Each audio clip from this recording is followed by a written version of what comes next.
this program for you this afternoon. Uh, don't share yet. And I want to warmly welcome all of you to this afternoon's workshop. It is going to be in three parts. I will be talking briefly to introduce the concept of life skills so that, we have some introductory frameworks to go with.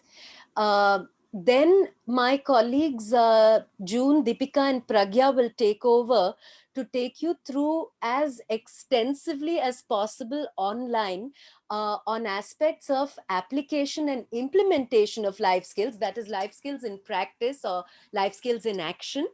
And then we will cap the session, as Aarti ma'am said, with Dr. Shekhar Sheshadri, who will join me on the Q&A session. So that is the format for this afternoon. So with that, let us begin with some conceptual introduction and ideas on life skills.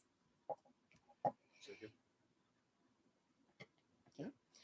So what are life skills? What do different entities perceive and conceptualize to be life skills? There are so many ways of looking at life skills. The concept historically can be traced back to when the WHO particularly introduced life skills for adolescents and youth in the context of HIV work. Because in the 80s and 90s, when HIV was spreading, and they realized that it was mainly amongst 15 to 25-year-olds, and it had to do with decisions on sexuality, on protection, unprotected sex, condom use, and so on. Essentially, these are some aspects of life skills with regard to decision making and sexuality and so on. That's where the concept really came, and then it caught on and spread to other aspects of adolescent work. So, which is why, through the years, there are so many ways of looking at life skills, and they're not all that different, although the semantics and the language may differ. So you can see this life skill tree here that talks about values like loyalty, courage, honesty, respect, compassion, which we are going to talk about later in this session, more in terms of empathy, and so on. So this is one way people looked at it. Then you see this is a broader way to looking at it. At the bottom you see social skills, letting go and holding on. There's the concept of living in balance, intimacy, which refers to relationships, kindness, again the issue of compassion and empathy, problem solving, emotional development, extended to fitness and health, because that's also to do with decision making, problem solving, and so on, identity and self awareness, learning. So this is, a broader lens that has been used. And then you see very similar ideas again in a different language: confidence building, problem solving, leadership, listening, negotiating, handling disappointment. So it goes back to concepts of emotional regulation, management of difficult emotions, recognizing diversity, um, problem solving, and so on, positive thinking, etc. So you see there are, you can already see a pattern emerging in terms of the nature of concepts that belong to the domain of life skills. And then, as I said, the WHO thinks of life skills in these ways. This is the most standardized format so far. You've got a group of social skills that refer to communication, interpersonal relationships, empathy, and self awareness. You've got cognitive or thinking skills, that they can also be called, that refer to problem solving, decision making, critical thinking, analytical thinking, creativity, and so on. And then the emotional aspects of life skills, which are to do with coping with stress, dealing with difficult emotions, and so on. So this has been by far one of the most comprehensive and organized ways of thinking about life skills or conceptualizing life skills. Now let's move a little further and look a little deeper at what life skills are. Are they just a bunch of skills that every child or adolescent or human being for that matter should have? Or are there more dimensions to it? There are some critical questions when we look at life skills. So the first question is, for whom? Of course, they are for all children and adolescents and for all human beings. That's why they're called life skills, because they refer to a set of skills that we require to lead our lives on a daily basis, which is why we're talking about, interpersonal relationships, problem solving, decision making. These are things that we do on a daily basis, sometimes almost on a minute to minute basis, and hence the universality of life skills. But having said that, there are also nuances in terms of for whom, in what types of situations and experiences. That means what kind of life skills come into play for which kind of children and adolescents, in what types of situations. Are we talking about sexuality contexts and situations? Are we talking about substance use? Are we talking about peer influence contexts? Are we talking about trauma contexts? So see, there are so many different contexts that we are going to be referring to in our application part of the workshop today. Okay. For whom, which children? Are these street children? Are these children living in institutions? Are they children in schools from intact families but who have various kinds of disabilities like learning disabilities? Are they children who come from dysfunctional family backgrounds, like issues with uh, parental marital conflicts or abuse, physical abuse, sexual abuse, and so on? So, what kind of problems and vulnerabilities do life skills actually address? I want to mention here that often life skills is conceptualized to be a very simple thing about, social skills. How do you talk to people? How do you interact with people? At one level, these may be true, but friends, these are very, very generic, and these are not real life skills. Um, there's a difference between how to be nice, how to be polite, and chat to people and do some general social interactions, also a skill, no doubt, versus these deeper levels and meanings that we want to introduce you to this afternoon in terms of what we mean by life skills.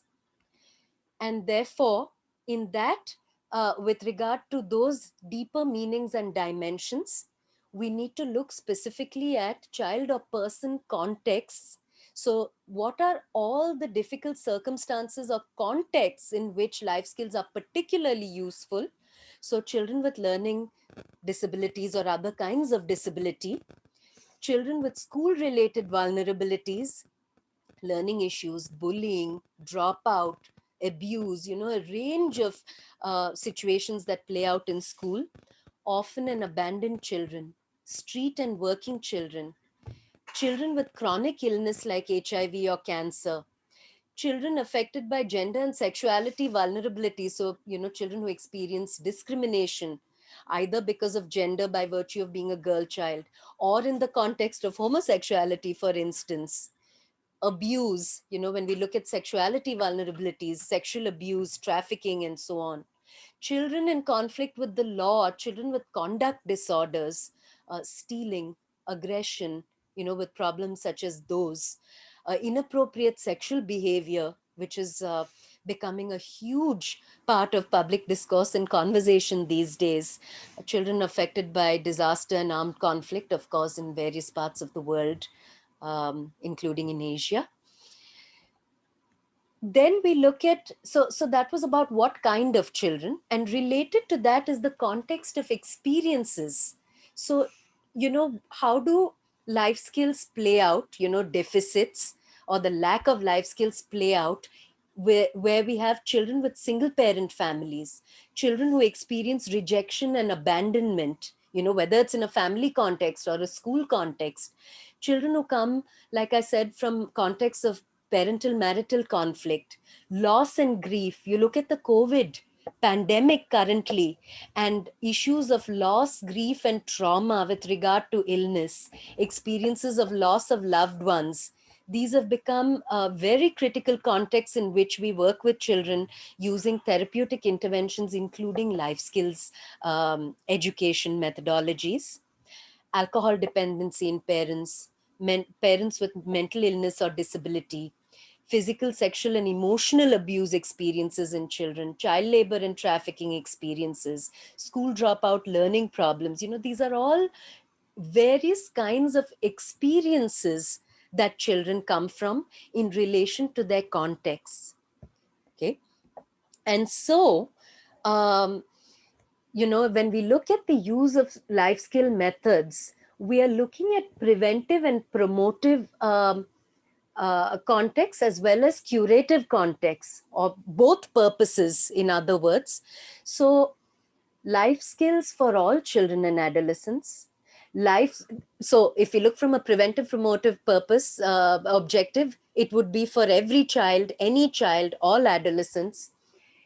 But if we look at one level deeper at preventive promotive and move towards curative, we are then looking at vulnerable children, like all the contexts and children we just discussed, various vulnerabilities. Children who may also have psychiatric issues, from mild to moderate to severe emotional and behavior problems. Okay. So, and we will talk a little more about that. If you look at using a life skill lens to addressing psychiatric problems, that is, we look at life skills in the context of curative work, what we mean is this. If you look broadly at internalization disorders like anxiety and depression, one lens we use is, of course, the DSM diagnosis. Many of you may be familiar with, as students of psychology or professionals in the area of psychology. We have certain diagnostic criteria. We look at signs and symptoms and we diagnose anxiety, depression, etc.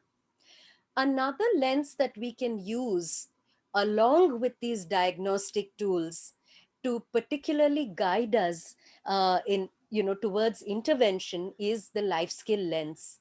So if you look at children who have anxiety and depression, essentially what skill deficits do they have?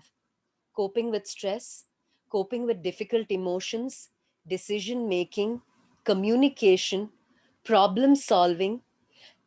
The lack of life skills in these areas is what is getting them to have some of these psychiatric disorders. That's what we're trying to say. Similarly, if you look at externalizing disorders and you look at attention deficit hyperactive disorder, or you look at conduct disorder, again, what are the life skill deficits in these children? Why do they have the emotional and behavior problems they have? The basis of those behavior problems, particularly, are certain life skill deficits. You look at children with conduct issues such as aggression, stealing, sexually inappropriate behavior, and so on, or violence. So, what they lack could be empathy. They could have difficulty with interpersonal relationships. They don't know how to relate in empathic, compassionate ways to others. That's the problem. Problem solving. You look at stealing as a behavior. Where does stealing come from? I want that mobile phone. I want that beautiful pencil box. But there are very many ways in which I can get it. Stealing is one way. Often children with conduct issues do not have um, the ability to make decisions, to resolve conflicts or problems in ways that are socially appropriate. That is a life skill deficit. So it's not about a bad child. It's, we need to look at the life skills or the skill deficits that underlie what we perceive to be a behavior problem, or what is diagnosed as a behavior problem. So that's what we mean when we say it's important to use a life skills lens to looking at psychiatric problems, because it also gives us an intervention perspective. When we see the life skills that a given child lacks, a child who presents with post-traumatic stress disorder, a child who's been sexually abused, or a child who has conduct disorder, and we identify what skills this child doesn't have, it means those are the very skills we need to work on. And We can actually design interventions and use life skills education as a method to help them overcome those skill deficits, thereby also addressing the behavior problem or the psychiatric problem at hand. Okay. So, in order to do that, here is a life skills framework that we use. It's a very simple framework, and that's what we are using this afternoon. There is, in any given child or a group of children, because life skills education and training also operates within groups of children, um, there is a context of application. The context refers to all our discussions just now, what we were talking about, various kinds of vulnerable children and various kinds of contexts that they may come from, right? So is this a child who's been sexually abused? Is this a child with learning disabilities? Is the context one of bullying in this child? Is this a child who has severe anxiety in the context of parental marital conflict? So what is the context? And you remember we talked about two contexts. There is a person or a child context, and then there is an experiential context. So when we combine the two, we get this context of application. In what context are these life skills, or should the life skills interventions that we want to do play out? The second part of it is, given that this is the child's context, what skills do we want this child to acquire or this adolescent to acquire? So what are the life skills deficits, and what skills do we want the child to acquire? So is it problem solving? Is it empathy building?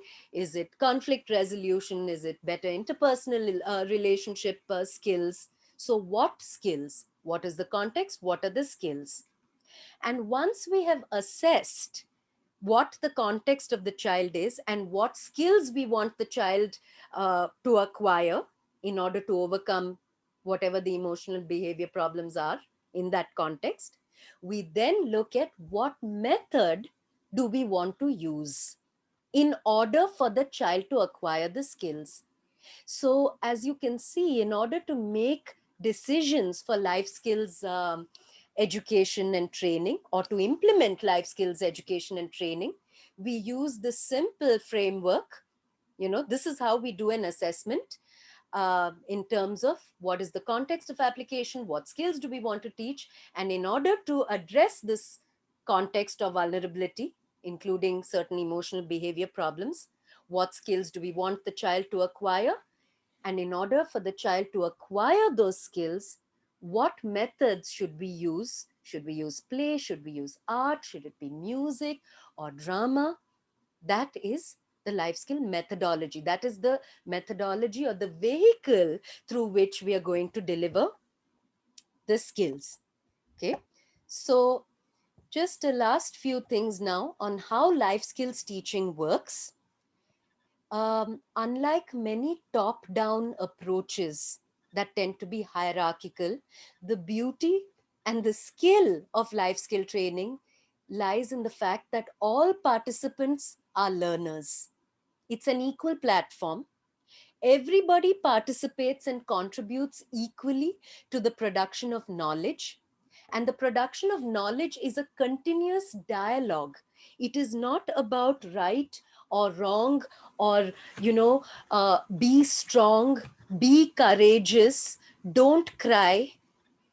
That's not life skill education.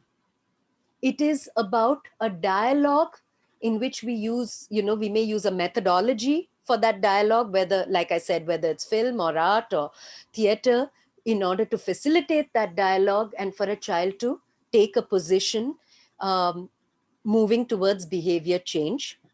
Okay. Therefore, conversations, discussions, encouraging opinions, debates, and perspective taking. Can I engage in physical intimacy? Is it all right for me to have a sexual relationship with my boyfriend? That's a decision. And I need to have a perspective on sexuality in order to make that decision. Okay. So it is not about providing value based judgments. Like I said, it's not about right or wrong. We allow each participant child or adolescent to come to his or her own position and conclusions and make their own decisions. So, life skill education is actually a process of empowerment. We are skilling, remember, we are skilling a child or an adolescent forever, not just in a given situation, but we are building a skill so that moving forward for the next 10, 20, 30, 100 years, the child is empowered well into youth and adulthood in certain skills in order to be able to live out life's situations and vicissitudes. And like I said, the methodologies can be anything. We usually use a great deal of creative methodologies, which some of which we are going to share with you today, such as theater, storytelling, narratives, artwork, film, and so on. And lastly, here is what we consider. Um, we have a content, depending on the context, like I said, what are the skills, what are the needs of this child, according to which we have certain skills. What is the methodology we are going to use? So if the content is reducing anxiety, what method am I going to use in order to do this? So anxiety reduction or management techniques is the content. I may use a film, I may use art, I may use whatever method to in order to deliver this content. Okay. And of course, involvement of the child, because it's a participatory method, life skills education in general. And then we have what we call discussion and processing of the method that we have used or the activity that we have used, with questions such as what is happening here. For example, if we were to screen a film or to view a picture or draw a picture, then we have certain process questions like what is happening here, what are the feelings of the people involved, how else could this situation be resolved, and so on. Another way to look at life skills teaching is to use another framework which I don't have up here, but it is the intent content methodology paradigm. Okay. Intent is the objective. My objective is to reduce anxiety in this child. I want this child to be able to manage his or her anxieties. I want this child to be able to acquire certain life skills, basically, or skills to manage or reduce anxiety. That is my intent. My content is basically the actual skills, the perspectives that I want the child to take. And my methodologies would be, do I use art? Do I use relaxation techniques? What method am I going to use to help this child to understand the content or grasp the ideas about anxiety reduction? So whether you look at a content method paradigm, or you look at an intent content methodology paradigm, essentially these are some of the frameworks we use in life skills education. So now, friends, what we are going to do is move to the second and what I hope will be a very exciting part of the workshop for you. We are going to look at life skills in action, or in other words, we are going to look at demonstrating how life skills can be implemented. And we are going to take you through a sort of food tasting this afternoon. We have a lot of life skills material actually that we will definitely be sharing with you through the session and towards the end. We have written our own modules and life skill activity books, so we are going to share some of those with you. Like I said, it's going to be like a food tasting because our time is short. So we're going to introduce you in bits and pieces to a range of life skills and the contexts in which they operate in, to give you an idea. So what we are going to do now is my colleagues June, Pragya, and Deepika, who are with us on the session, are going to take you through um, different life skills and give you like an idea they are going to facilitate um, these life skill activities in such a way that they play the role of the facilitator and you play the role of children or adolescents. That's how we are going to work through it.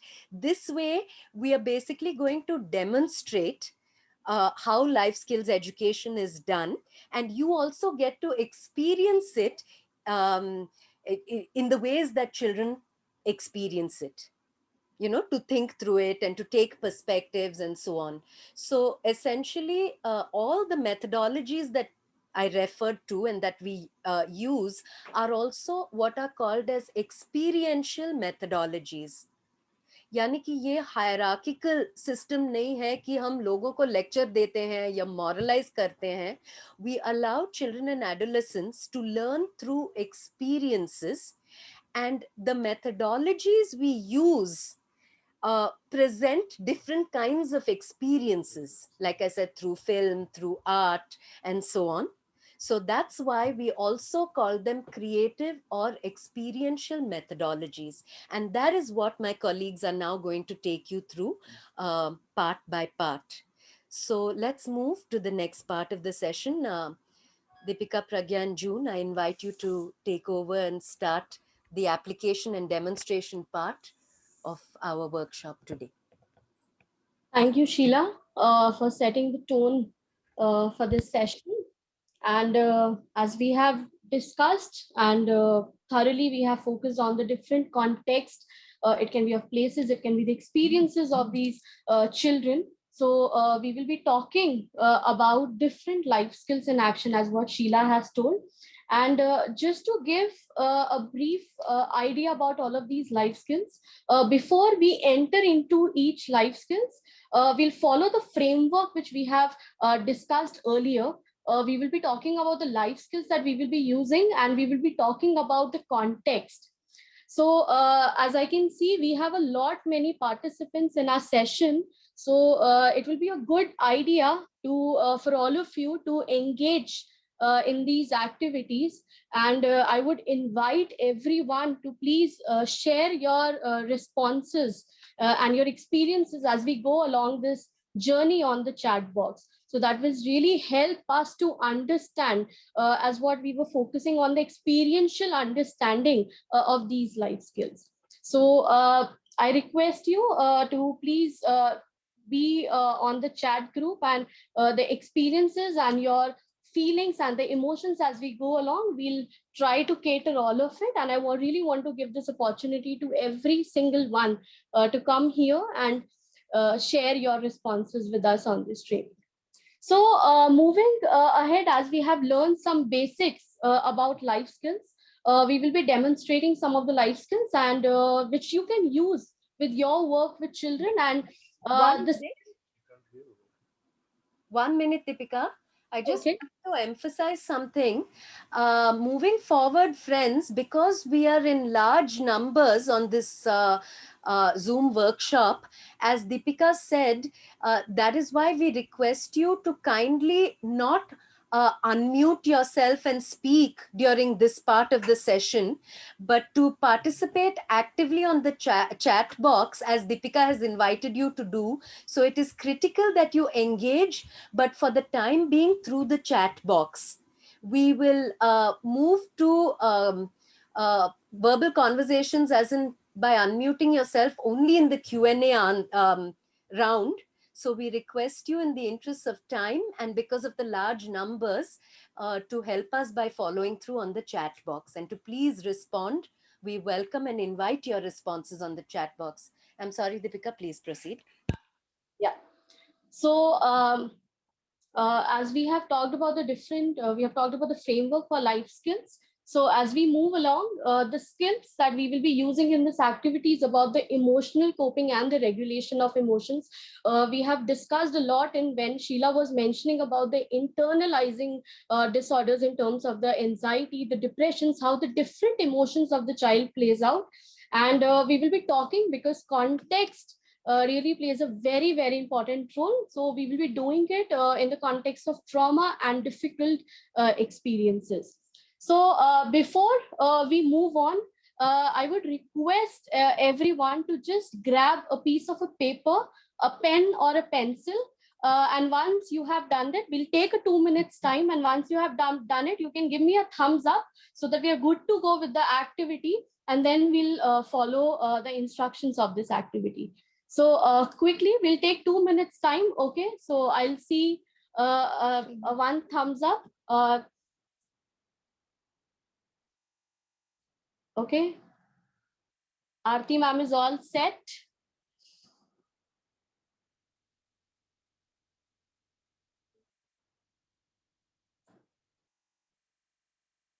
You can also write on the chat group if you are set and if you can move ahead with the activity.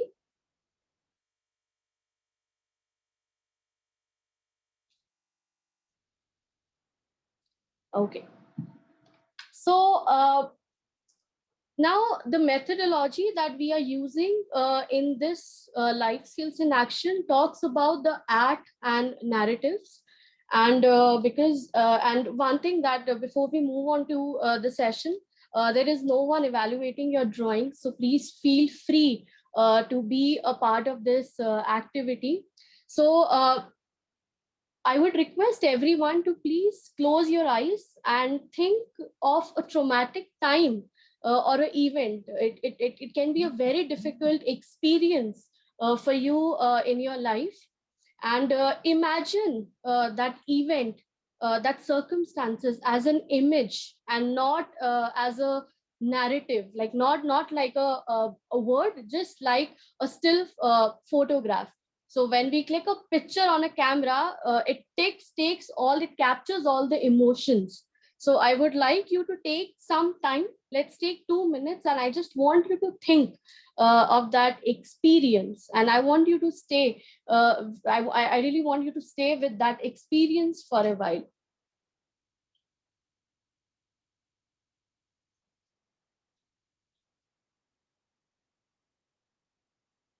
So now, as you have imagined it, I would like you to take your pencil and the piece of a paper and draw it as the things that you are able to recall in your mind. So the scene, the people who were there, you can draw that event or the time as in the form of an image.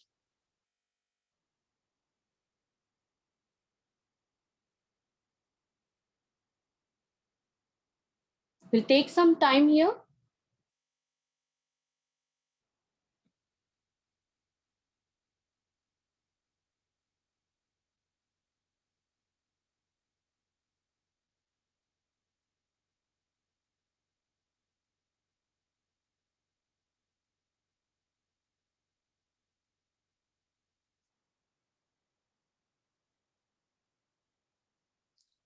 So once you have drawn that image, I want everyone, for now, because we are not specifically interacting with each other.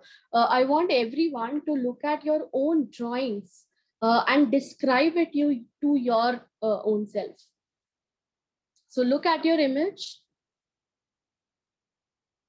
What are some of the things that you see? I want you to stay with your emotions that you're feeling at this point of time.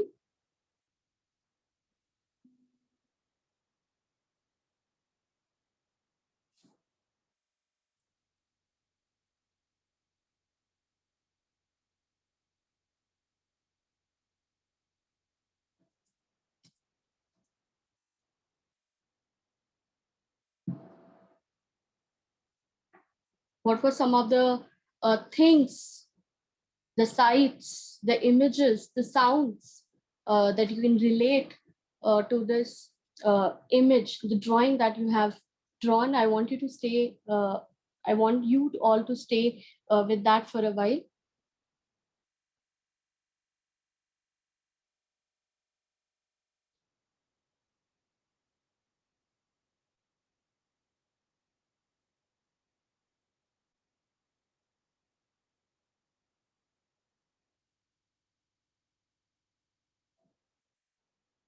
So as we go along this exercise, I want, if you feel comfortable to share it with us.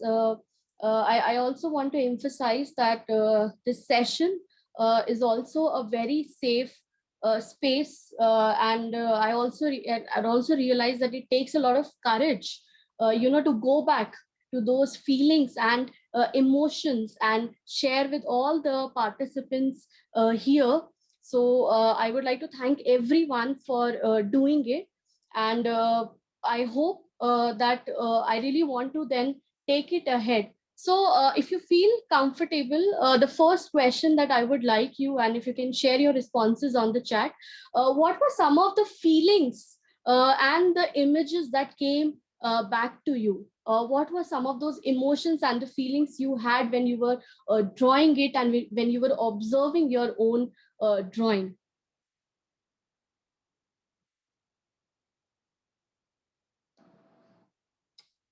How did you felt during this entire process? Okay, so Annapurna ma'am writes the grief. Yes, very true. Okay, helplessness, low and gloomy. It felt like I'm all alone and I have to make my own ways. Thank you, Pasna ma'am. So, moving ahead, as you share your responses with us, okay, sadness and darkness, was it easy to express the emotions you felt during this activity?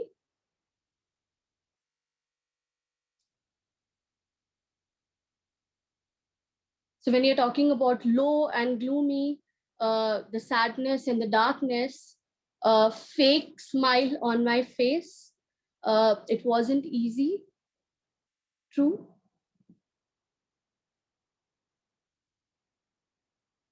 Can we have more responses? Images came from to my mind from the past.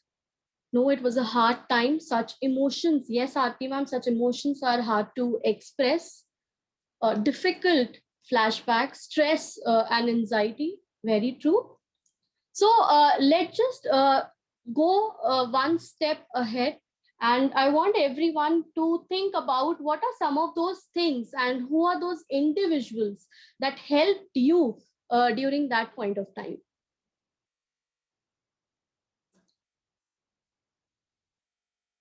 Family, okay, my mother, friends and families. Yes, Swasti ma'am. My art, yes, very nice, fabulous. College senior who is of the opposite gender, family and my art. That's true. So see, it's not only limited to the individuals, or it is not only limited to the certain context, but also there are some of the different ways in which helped you to cope up with your own difficult experience during that time. Music and cycling, mother, sister, and teachers. Okay. Writing, that's very nice. So,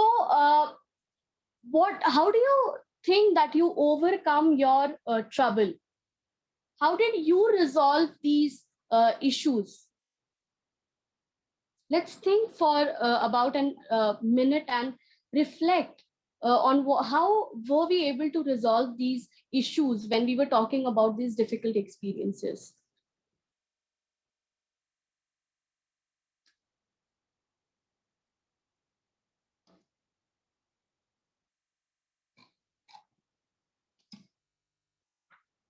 It can be in a form of a conversation. It can be, through the listening skills, acceptance, as well as the accepting people through patience and the belief on God.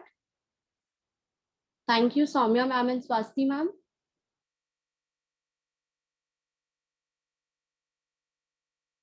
Patience and calmness. That's true.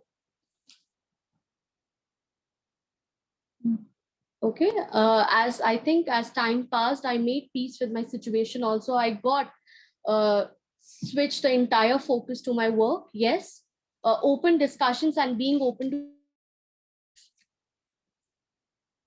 conversation with the near and dear ones. That's true. So see how it's a very good, interesting way how strategically you have converted your these all of these responses in a coping mechanism. And often when we talk about our difficult experiences, they are first coded in our memory in the form of an image, in the form of the sight, sound, smells, as we discussed during the earlier part, and not as the narrative. And that is also one of the very distinguishing factor for these memories, that they're always initially, for the initial phase of time, they're always stored as a sensory experiences. And it is only, and often they are in the parts, they're like the fragmented parts, and later on when you're able to sort of compile all your experiences together, and then where the narrative comes out about those experiences. So I know and I completely understand these are some of the difficult times which cannot just easily go away, and sometimes the time is also not a great healer for such experiences.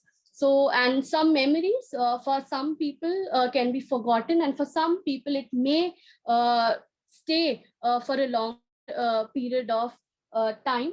But I think but when we talk about such experiences, when we talk about, especially in the context of children, when we ask them and we help them to process these kind of difficult experiences, they're able to make an understanding for such experiences. So that's where our second methodology comes into the picture, which talks about the relaxation and the guided imagery. So I'm sure that it's always not very easy to talk about our difficult experiences and the feelings which are involved with this. And it takes a while to come back and come back forth with our present times, in which we are just recalling our past memories. So let's just get into an exercise where I will be taking you to a journey, and this is where it will help you to cope up, to understand your emotions well, and it would be a very relaxation state for your mind, as well as for your body. So once again, thank you very much for all the responses that are there on the chat box. I think, as I said, it takes a lot of courage and a lot of effort to come in and to talk about the own difficult experiences. So I want everyone to please be seated comfortably, and to sit any position that you feel is comfortable, where there is adequate space. And so just to give a brief idea about this methodology, when we talk about the guided imagery, we often dream at night, and sometimes we don't have any predictability, we don't have any control as to what are the some of the things and events that might manifest in our dreams. So when we talk about daydreaming does exactly the opposite. So here I'm going to take you to a journey, to a place where you might feel very relaxed and very calm about yourself and about the others. So I want everyone to follow the instruction as I say to you. And just to add one thing, the instruction, the words that will I keep on saying, I want you to visualize and to live that experience in your mind, so that it gives you a very different, a very strong understanding of this methodology that we are placing under the emotional regulations of in the various contexts, right? So I want everyone to get comfortable, to sit comfortably and relax your body.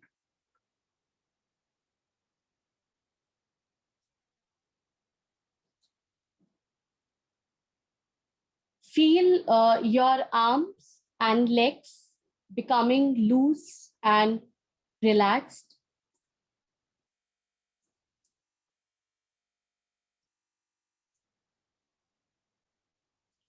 You can relax your neck and your back if you wish.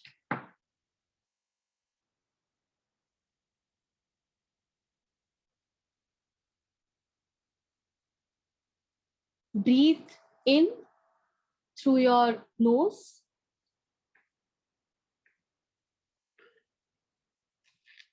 and breathe out through your mouth.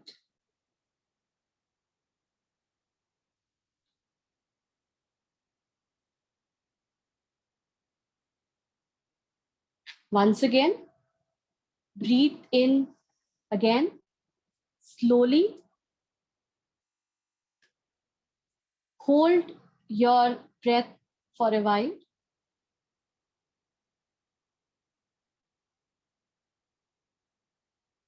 And breathe out.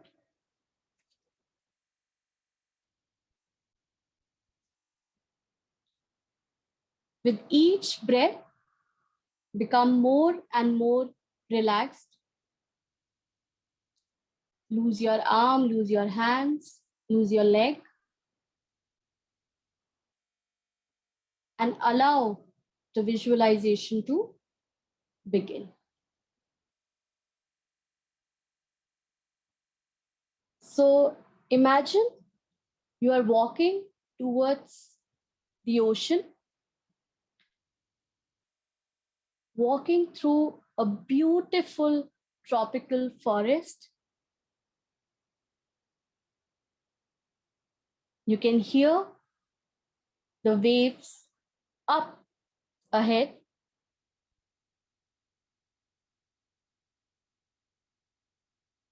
You can smell the ocean spray.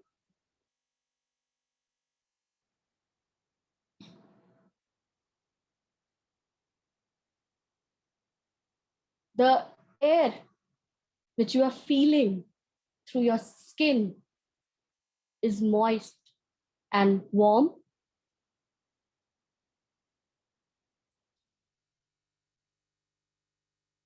You feel a pleasant, cool breeze blowing through the trees.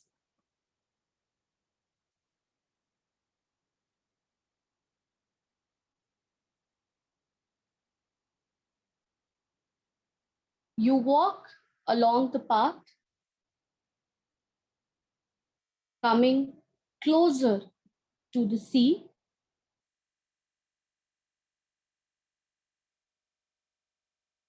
And as you come to the edge of trees,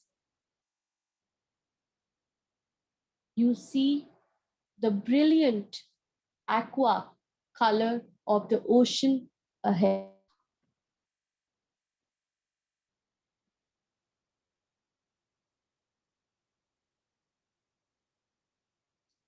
You are now walking on long stretch of white sand. The sand is very soft and warm.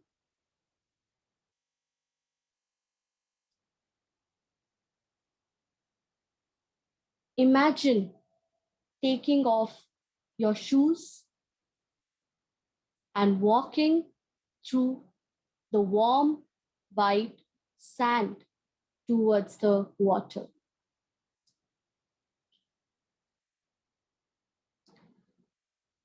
The beach is wide and long.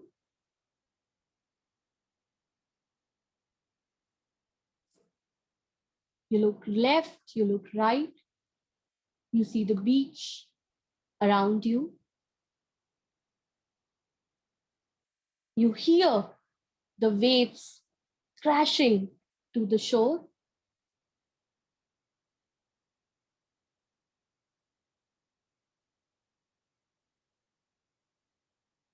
You are now smelling the clean salt water and beach.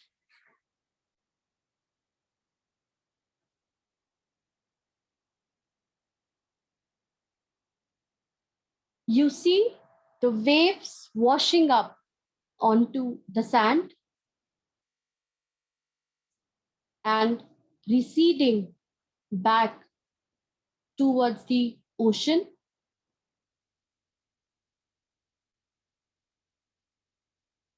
Washing up and flowing back down.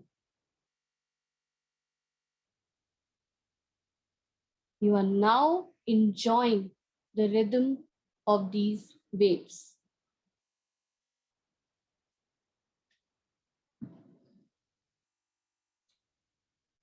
Imagine yourself walking towards the water over the fine, warm sand. You feel very comfortable.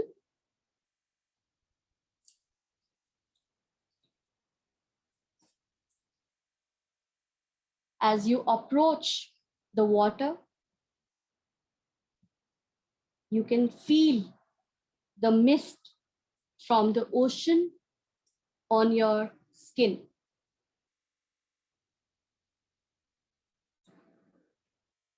You walk closer and closer to the waves, and the sand is now becoming very warm and firm.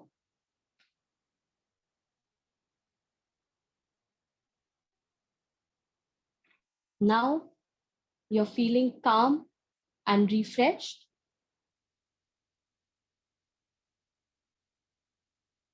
The wave washes over the sand towards you and touches your toes before receding.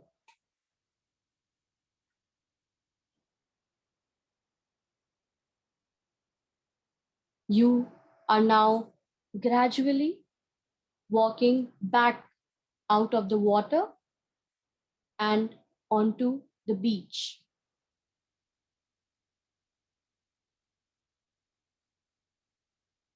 You allow all your stress to go away.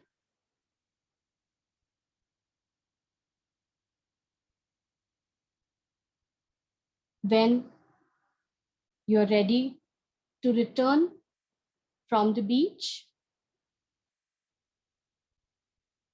allow all your stress to go away.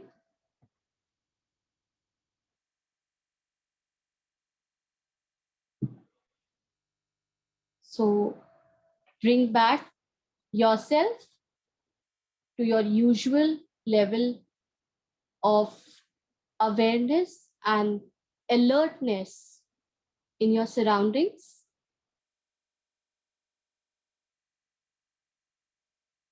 You can now rub your palms, put it on your eyes,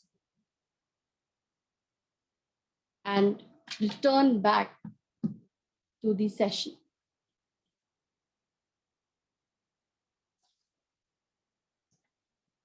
Okay, so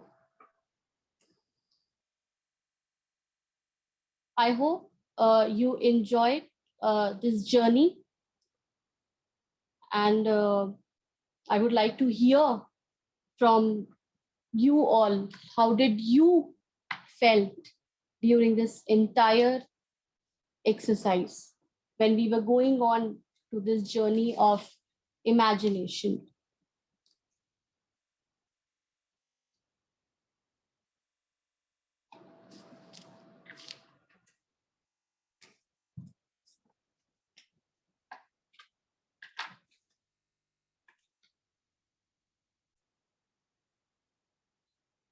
Okay. So it's always beautiful and relaxing to imagine,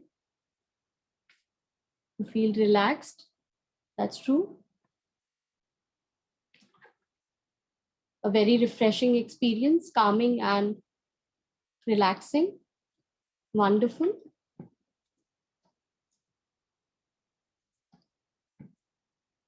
Okay. So, okay, so it feels like something. It feels like something like energy flows through the body. I feel goosebumps in my skin. Okay, felt like I'm really on a beach, free of distractions. Right. So this is what, and this is how we do this methodology of relaxation. And whenever you are going, when you're reading the script to the child, always ask the child that how are they feeling, and if they're feeling, if they felt relaxed during this entire session. And you can also tell these children that they can use these imaginative journeys in the times of great anxiety, so that they're able to leave from the present situation, which can be very overwhelming for these children. So it's not necessary that we can always have beach. If you're interacting one on one, you can always ask the child, so which is the favorite place that you want to go? It can be a mountain, it can be a beach, it can be a forest, it can be a stargazing, it can be as simple as that. So you can always take the opinion of the child and take that child on that journey. And you can ask them about the experiences, how they felt during these, when the script, when the visualization was about to begin. So continuing to this part of this life skills in action, we come to the third methodology, which talks about the identity exercise. So often when we think of ourselves, it makes a difference how good we feel about our own selves. And sometimes what people think about us, what are our own experiences, really makes our experiences. So identity is our sense of who we are. And sometimes the people impressions and some of our own experiences does not define our own identity. So here we will learn to do an activity and ways of seeing oneself, which will make our identities much more capable and much more stronger. Okay. So and one thing, whenever there are times of distress, when we are going through a difficult experiences, we often don't focus and lose touch of the activities and the things that we really enjoy doing at one point of time. So this identity exercise with the methodology is a reminder that what usually encompasses your identity is what we can learn through this. So again, I would request everyone to please get a paper and a pencil or a pen, and we'll take 2 minutes. And if you already have that, as we have done in the first activity, I want everyone to give me a thumbs up so that I can go ahead with my instructions for this activity.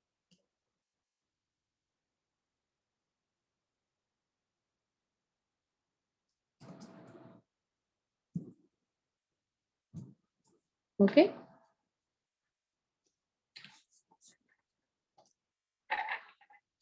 So you can draw.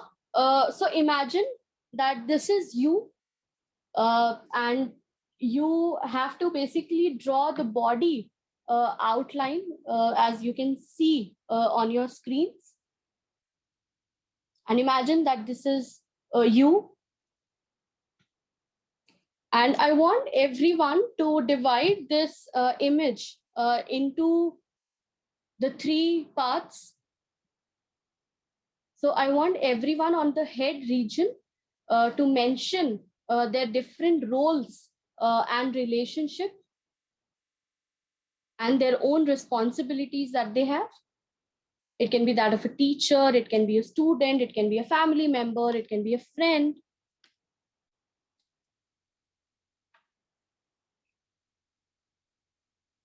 So on the stomach, I want you to write the different qualities and talents that you have. It can be the things that you're good at. It can be your characteristics that you really like and people adore about you. It can be the special gifts that you have.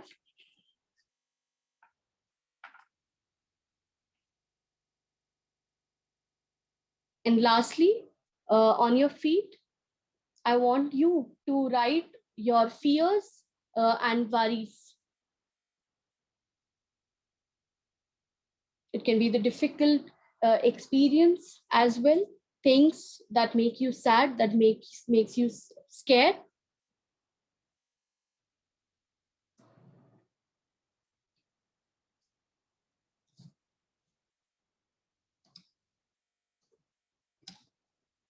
So I would further invite a few responses on the chat group as you do, as you move, as you do along this activity with us. So if you can share your responses on the chat.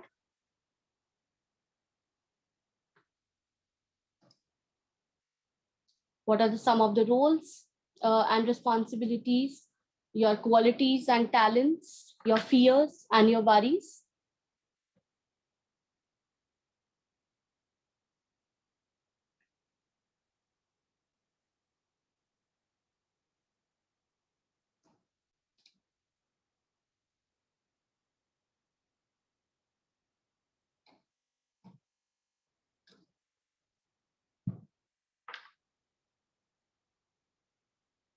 You can take some more time. And if you feel comfortable, you can put on your video and you can show us your drawing as well, if you have really drawn it.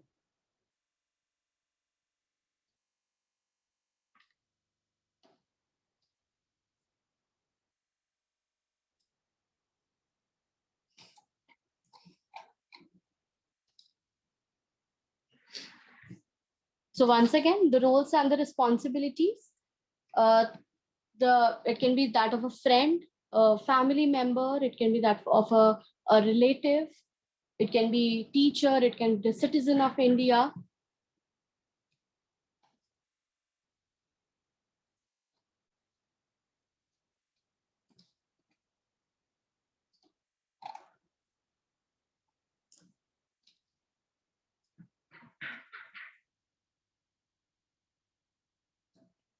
Okay.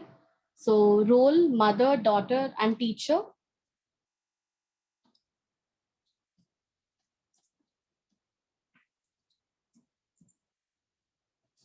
You can also mention the different qualities and talents that you have,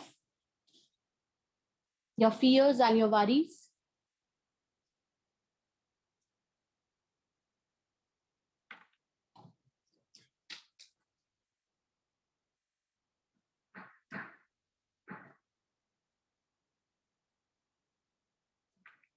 So I would request everyone to participate with us in these activities.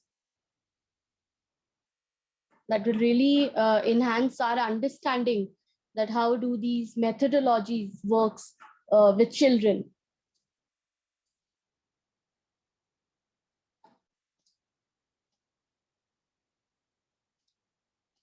Can we have some more responses?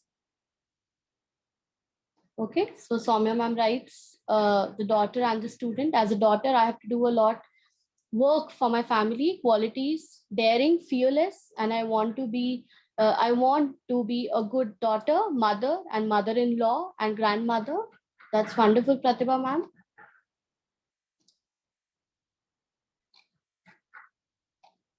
Roles and responsibilities. Swasti ma'am writes, good human being, daughter, sister, friend, to put a smile on the faces surrounding me.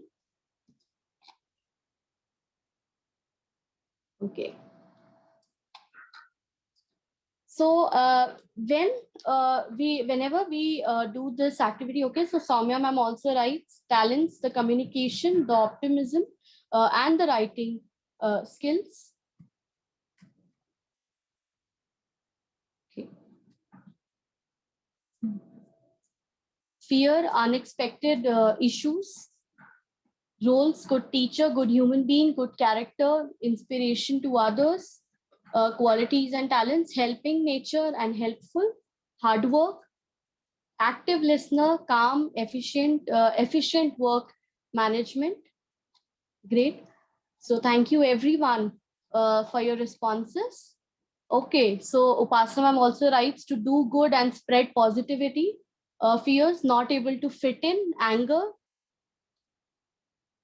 Right. So this is how these activities are done, and the responses are taken as what you participants have been doing with us in the session itself. So just to understand the analogy and why are we really focus on this identity exercise. Identity is also how we perceive ourselves, and it does not always include the things that we are not able to manage in terms of the different worries, in terms of the different fears, the failures, as well as the bad experiences. So, for example, if we take a difficult experience of a child, the child who has gone through who has gone through a sexual abuse, the child may think from that experience and may include his entire identity, that I am bad, this is how the thing's supposed to happen, I am responsible for all of these things that's been doing with me, the people that are doing with me. So sometimes we often have to remind that you also have your identity also includes the different gifts you have, the different roles you play, the different efforts that you put in. So whenever we are understanding this identity exercise, it is also very important that the difficult experience does not form the entirety of the child's identity. So it is not your only identity, and if you really process the difficult experience of the child, it can be done through the perspective taking, it can be done through communication, it can be done through a form of a discussion or maybe a movie screening. And if you're able to talk about that difficult experience of the child, then the difficult experience then keep on minimizing at what we can see and figure B, and it gives further spaces to our identity, to our roles, our the talents, and the different interests.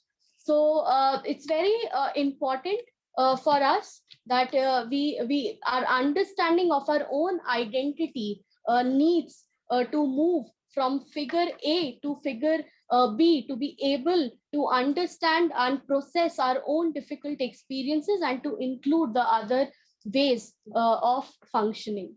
So whenever we talk about the balance, we are not telling individual that you don't have to worry, tum pareshan mat ho, tension mat lo. We are not telling you that, but it always good that the discussions that been happening to have a balance between the two. So what if we have our fear and worries on the one side, so there are very high chances, because of the weightage of those fear and worries, the balance could be disrupted, and it could lead us to further include that lens from where our understanding is coming from. So whenever we talk about the balance is also talks about the stability that we have. It also about taking in all the different perspective into consideration. It also can be as simple as taking in time, making a routine for the child, so that the child can include the various activities that the child want to do on a daily basis. The child has a structure, the child has a control over their activities.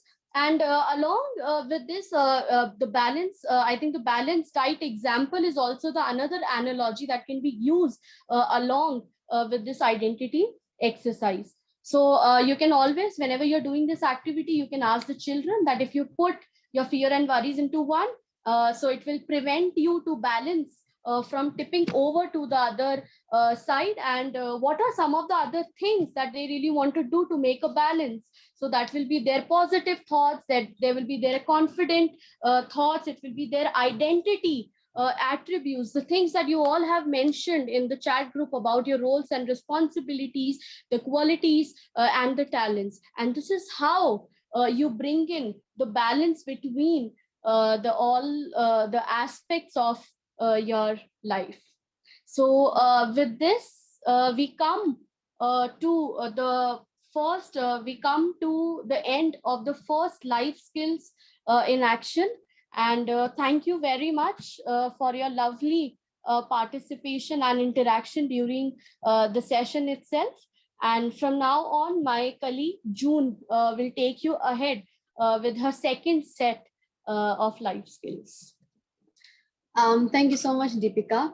She has taken us, through different methodologies of art and narratives, visualization and identity exercises, which are all, inculcated to help children acquire skills of emotional coping and emotional regulation. Thank you so much. And it is like she has explained, it is used in the context of trauma or difficult experiences. So in that way, the second part that we are going to right now talk about is about the skills of problem solving and decision making. Not just that, but also refusal skills and assertiveness. So how do we help children acquire those kind of skills? So we'll be doing 3 activities. We'll just be going very fast through 3 activities. And the context of all of these activities will be conduct issues. Also conduct issues in relation to peer pressure also. Even in these activities, we'll be requesting you to be with us through the chat, that whatever activities we'll be doing will be asking you, some of your opinions, some of your perspectives, and then we would request you to please put it down in the chat box so that we can also listen to what you have to say. Also, if you feel comfortable, you can always put your videos on. I believe we haven't been able to see almost all of you. We have been able to see Sir Promote and Ma'am Arti, but we are not very sure about the other people. So it will be lovely to see your faces. Yeah. So let's go ahead. So the other methodology that we'll be using for this second part, the first methodology will be story stems and story building. We all know how stories are always the joy for kids, and especially when it's a story where children have to contribute, they become really excited. We also see a lot of creativity in that, but also with creativity, we'll also be focusing on equipping children who have deficits in decision-making skills and problem solving. So that will help us to be able to equip these children. So let's, listen to a story stem now. So this is Manish, the boy in the blue shirt. One day, Manish was standing at the bus stop and waiting for a bus to go to the market. It was very crowded. Among the many people standing there, he saw a young lady holding a green handbag. From the handbag, he also noticed a wallet sticking out. She must have forgotten to push it into her bag properly. When the bus came, people pushed and jostled to get in. Somehow, Manish got in and found himself standing right behind the lady with the handbag. How easy it would be, he thought, to reach and take the wallet. She would never feel it being removed as the bus was so crowded. He could use the money in the wallet to buy sweets and chips. After all, when he asked his mother for money, she had refused to give it to him. Now, here was an easy way to get some money. As he looked around and was about to reach for the wallet, he suddenly saw a policeman standing just nearby. So let's continue the story. So this is where I would need all of your help. You can just put it down in the chat box. So what do you think should Manish do right now? So as he saw the lady's purse, he also had the thought that if he had that purse and he could take the money, he would have bought sweets for him, which his mother did not give him. So what should Manish do according to your opinion? You can just write it down in the chat box. Let's continue building up this story.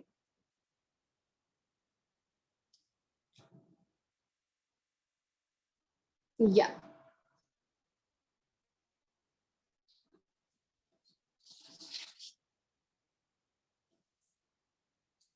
So I would request anyone to just give your own opinion of what should Manish do now that he has seen that purse, and he might be feeling really, he should not confront the child in front of the public.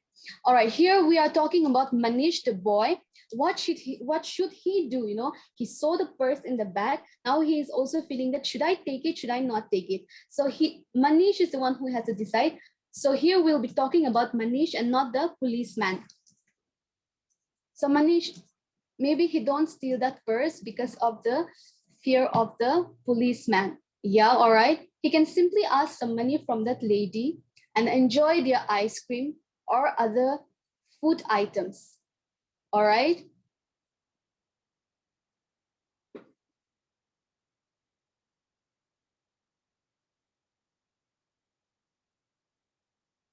All right, so we have 2 or 3 of them of you who have already answered. Yeah, he could do that. He could steal the. He might not have stolen the purse. He might have asked for money. He might try thinking of it as an easy way to get money. And why would he decide that? Why would he decide that? If he had to think that he would steal the money, why would he decide that? Or if he decided to ask that lady for the money, why would he decide?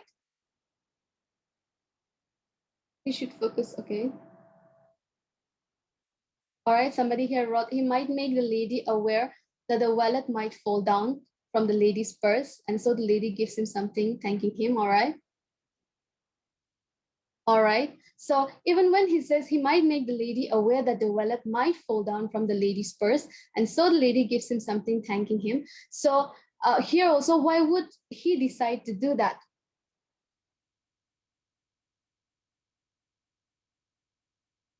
If right conduct, okay. His innocent face allows the lady to take pity on him. Okay, maybe out of fear of the police. All right.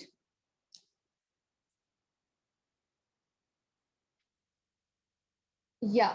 So I think what happened next here, I think Upasana ma'am already wrote some of the things that he said. She said he might make the lady aware that the wallet might fall down from the lady's purse. So what happened next is the lady gives him something, thanking him. Yeah. And then somebody wrote up here also about how, if, yeah. All right. All right, so when we talk about why did he decide to do it, maybe out of fear of the police, but surprisingly, the lady gave him something. So he saw the reward of his right conduct, okay? Yeah. All right, so let's look at some alternatives, yeah? All right, so the first alternative might be Manish got scared when he saw the policeman and decided that he had better not take the wallet. He was worried that the policeman would catch him and punish him. So he waited until his stop came and got off at the market where he was going. So that might be the first alternative, like all of you said, he might have thought about the policeman catching him, so he left it.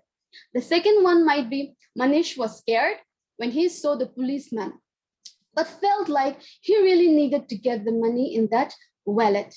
And he also thought that since the bus was so crowded, the policeman would not notice. So he went ahead and took the wallet. Just as he was about to put the wallet into his pocket, the policeman caught him by the collar and shouted, "You thief, I saw you stealing the wallet. You have to come with me now to the police station. I will report what you did and call your parents." Manish was forced to get off the bus and go with the policeman to the police station. So here we can see 2 different alternatives of the consequences of the behavior of the child, So let's just see some of the discussions. Like here, when we see these stories and these 2 alternatives, what do we learn about how we make decisions? Like when we take things that belongs to others without their permission, what is that behavior called? So these are some questions that I'm just putting out, so you can just write it down. Yeah, good family rearing consequences. Yeah. What we learned about how we make decisions, the consequences that we have for our decision making, very true. Yes. You can just write it down in the chat box. What, uh, not just about what we learn, but also about when people take other people's belonging, what is that behavior code? So it's very obvious it's stealing, And why is this behavior a problem? Wishing beyond your capacity. Why is this behavior a problem?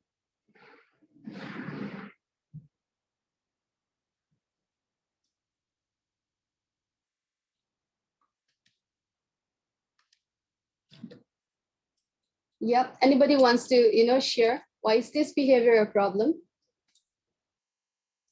Yeah, it hurts. All right. Yes, it does hurt the people who have lost their, bags or wallet, not getting that much of facility. Okay. Yeah. All right.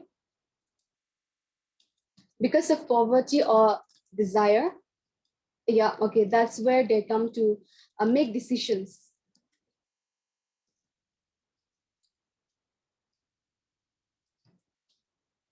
Wish to have materialistic things. Okay. And in why is this a behavior of why is this behavior a problem in that way? It's also because it will land the child into trouble, because it lands the child into trouble with the law. If the child is being caught, it will create trouble for the child. The child will be taken to the police station, and then the child will be in conflict with the law, in conflict with the rules of the society, and then that might be a problem. And also the child would also might have conduct issues in the future also if they continue stealing. Social disharmony. Yeah.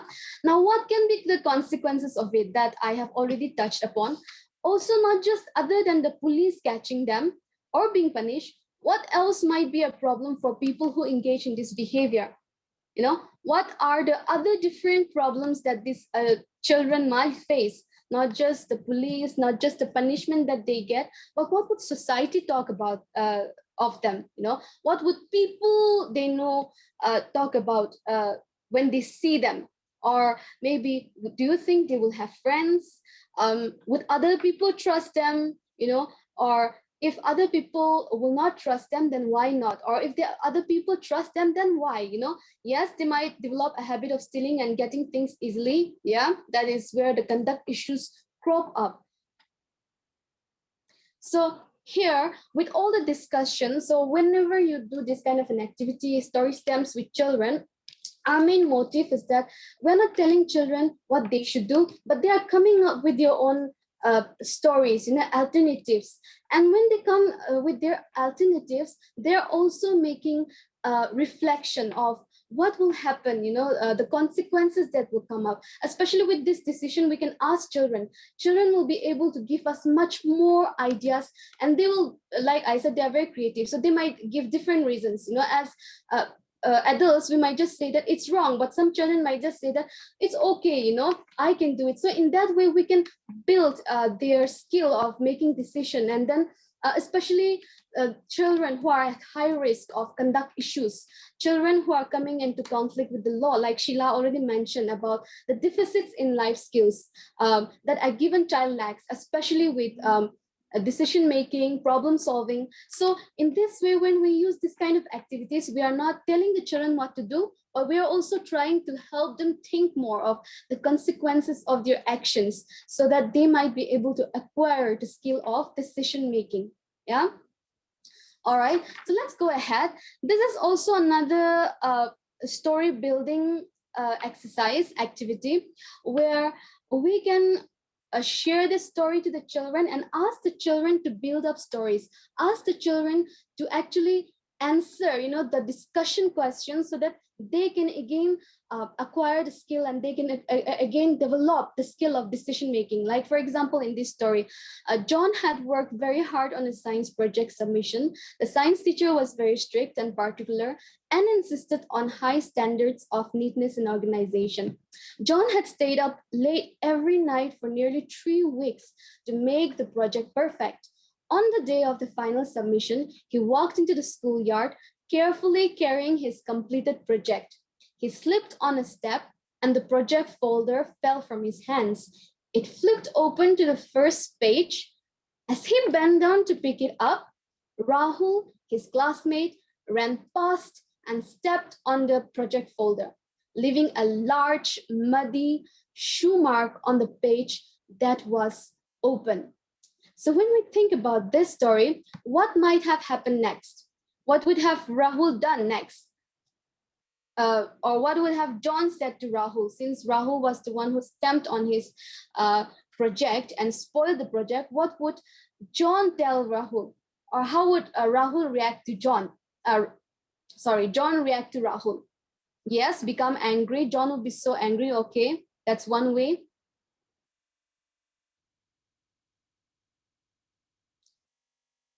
Do you think Rahul did this on purpose? When you see this story, do you think Rahul did this on purpose? No, all right.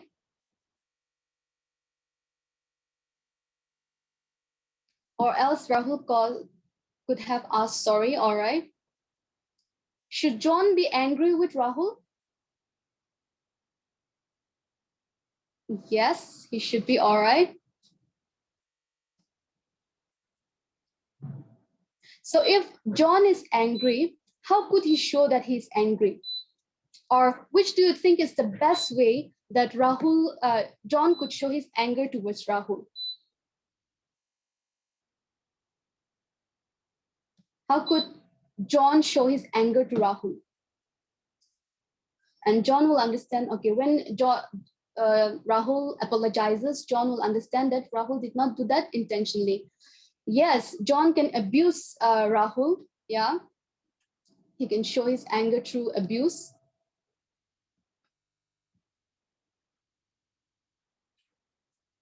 Simply say thanks and say, I'll do much better this time, all right?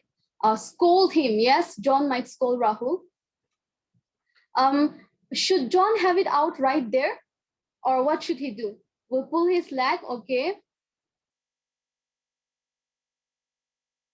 He may implode at the first instant, all right? So what do we think John should do? Ask him to compensate, all right? So should John be understanding? Should John be helpful? And if so, if John is understanding, if John is helpful, how should he respond?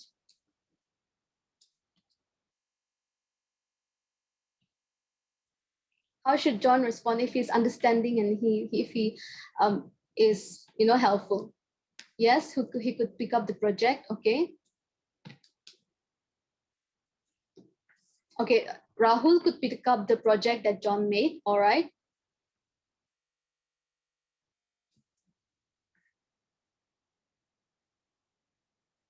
All right.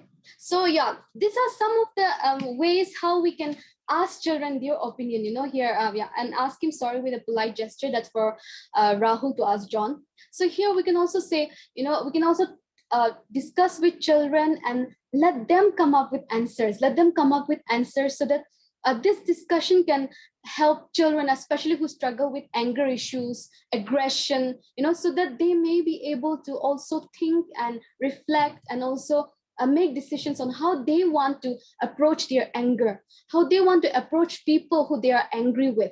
So this is a way that we can really use with story stems. So these are what happens next, how should John respond? So maybe we can give some responses and ask children about how do they think about them, Now, let's go very quickly to the next methodology, which is film viewing and perspective taking.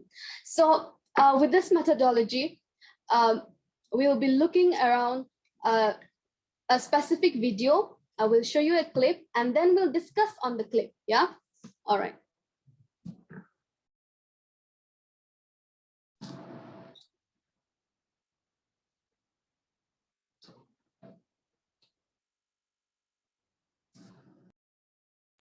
अभी तो party शुरू हुई है अभी तो party शुरू है यार पार्टी पिक्चर मस्त है पिक्चर में मैं एंगल देखता हूँ हीरो देखता हूँ हीरोइन देखता हूँ और फिर शूटिंग कर सकते हैं उसमें कॉमेडी सीन्स भी बहुत अच्छा था वो कैमरा एंगल म्यूजिक डांस यार बेस्ट पार्ट तो एक्शन था ना उसमें। हाँ हीरो है यार बेस्ट पार्ट। एक्शन, कॉमेडी, ये सब मुझे पसंद है, हीरो खास करके।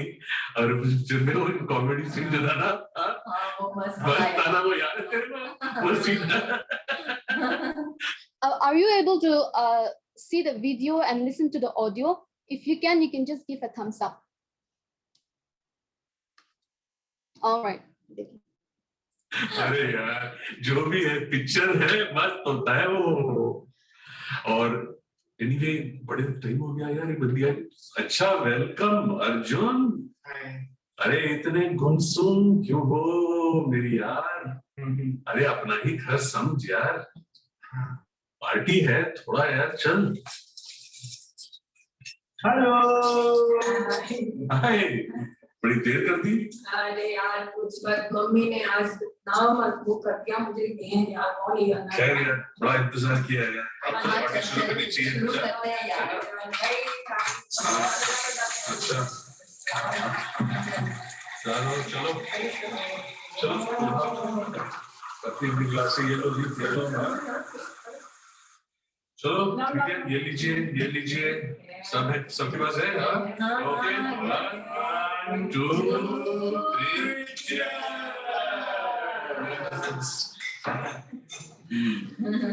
क्या है, बढ़िया। मस्त है यार मजा आ गया। चलो सीख लेते हैं। हाँ क्या बात है, हाँ हाँ हाँ, क्या बात है। हाँ अच्छा अब ये ले, हाँ फॉर यू, तू भी ट्राई करना, मस्त है। And you, thank you. और अर्जुन तू भी ट्राई कर। नहीं यार, नो थोड़ा टाइम चाहिए। क्या टाइम ये क्या? अरे यार तू ये मत समझता है तो अब इससे तेरे को डबल मस्ती आएगी। इसको बोलते हैं डबल मस्ती, यानी कि डबल डबल। अभी तो पार्टी शुरू हुई नहीं कि आगे बढ़ेगी। और हाँ क्या समझा तूने? इसीलिए तो ये अरे दे रहा हूँ यार, दे रहा हूँ। सब्र करो। हाँ आप देख कितना उत्सुक है ये यार। हाँ बड़ी जल्दी में ये लगाया।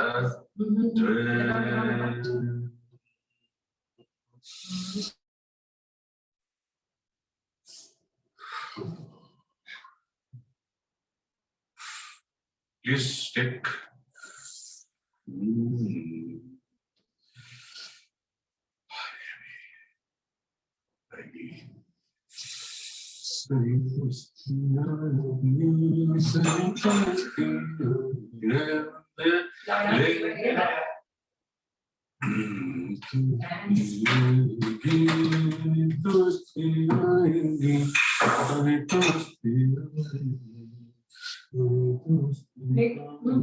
नहीं यार, मुझे नहीं चाहिए। अरे ट्राई कर यार, कुछ नहीं है, चल चाहिए एक बार जैसा।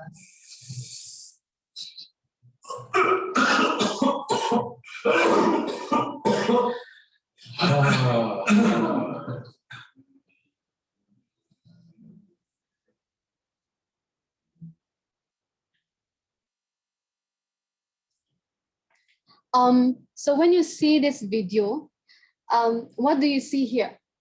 I would also again request you to please be connected with us through the chat box. Yeah, you can just write down whatever you feel like sharing. Yeah. All right. So what do you see here? What are they doing? What are these youngsters doing?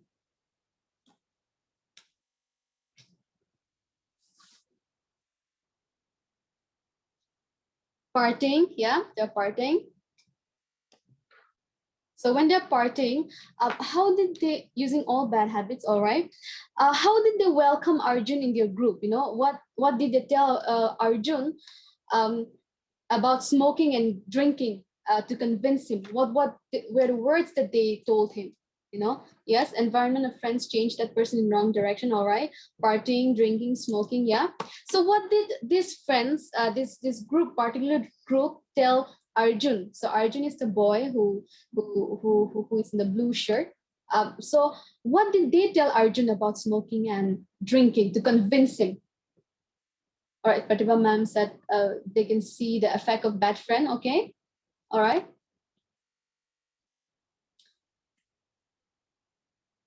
So what did they tell? I just wanted someone to just answer. What did they tell Arjun about smoking and drinking to convince him? Yes, that it will feel good. Yeah, it makes you cool, and enjoy is you will enjoy. It's double. That's the real life. Okay, they told try once, nothing will happen. Yes, friends forcing to do that bad habits to friends. All right. And when you see, did Arjun drink or smoke? What do you think he did? Why do you think he did so? Yeah, we already saw that he drank and he smoked. So why do you think he did it? Peer pressure, yes. Yes, under peer pressure. And what might happen next? He's already started, trying out drinking and smoking because of peer pressure and acceptance in circle. Yeah, in the name of friends. He might get into addiction. Yeah, that might happen. He was influenced by his friends. All right, yeah. All right. So are these real or true friends? No. Yeah. All right. So when you see all of this, when you see the emotions of this Arjun, of this boy called Arjun, what are the difficulties that he has faced in refusal? Can you just point out some of the difficulties that he might have faced in refusing the drink or even the cigarette? What are the difficulties that he faced? Shame. All right. Yeah. Bad smell. Hesitation. All right. So if he wanted the situation to end in his favor, for example, he did not take it, then what would he have to do to actually let the situation end in his favor? His friends are forcing him, but if he had to make sure that he does not take and his friends accept that he will not take and not force him, what does he need to do? What would he have to do? Dilemma, decision making, wanting to be part. I think that's a previous answer. Difficulties in refusal. Yeah, the secondary effects of smoking. He might not feel like indulging. Yeah, Arun feels social pressure, their friend, and take wrong decision. Okay, yeah. So if he wants to divert it and if he wants to let the decision or the situation end in his favor, so he does not want to drink it and he wants his friends to accept that, what can he say? He can say he's not interested at all. Yeah, you all enjoy, we will meet later. Yes, he can say that.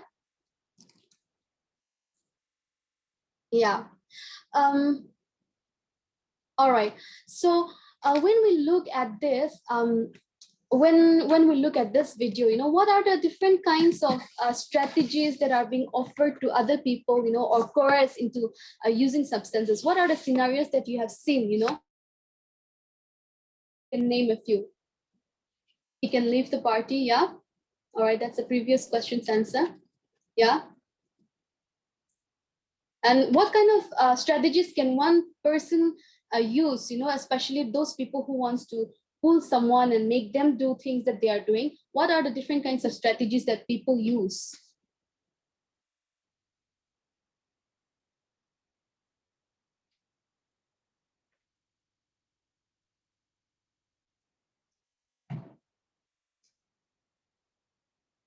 Yeah. All right. So people use different kinds of strategy. Maybe, they pretend it as cool and casual. Yeah. Some of them might even manipulate them to give them promises on their name and friendship. Yeah, that's also manipulation. They come with emotional manipulation. Yeah. Yeah. So thank you so much for all your answers. Make themselves clear about this 10 on issues. Yeah. That's what he can do. Yeah. So when you see all of this, when we talk about problem solving and decision making and refusal skill and assertiveness, a lot of children also get into conduct issues because of peer pressure. So we can also see a lot of time, a lot of children, because their peer are into something, they also get into that. And at the end of the day, some children also get into conflict with the law. Like, for example, going and stealing in a group, going and, demolishing somebody's property in a group, because they are in a peer group. And sometimes children do not know how to take decisions for themselves, and they go on along with their friends in their peer with peer pressure, and they end up having conduct issues, or they come into conflict with the law. So it is so important, it is so important for children who have these life skill deficits to be helped to acquire these life skill deficits. And these are some ways. So this is a perspective taking, where you are taking perspectives of children through questions. Obviously in this huge group, it is a bit different. The answers are very different. But when we use it with children, the answers will be again totally different, because the way children think are very different. So when we see through the lens of children, again, it will be very different answers. So we can use this kind of activities to be able to help children to have a better hold at the skills of decision making, problem solving, and also how to handle peer pressure through refusal and assertiveness skill, which we could not see in the video. So that is all that the second part is about. Now I will give the time to my colleague Pragya, so she'll take over. Right. So thank you very much, June, for wonderfully explaining and culminating the part B of life skills, that is talking about the conduct issues. And now we move on to the part C of the life skills, that talks about empathy building and interpersonal relationships. So in this, we will be using these life skills in the context of bullying and helpfulness to others. So to move ahead, we are going to show another beautiful story.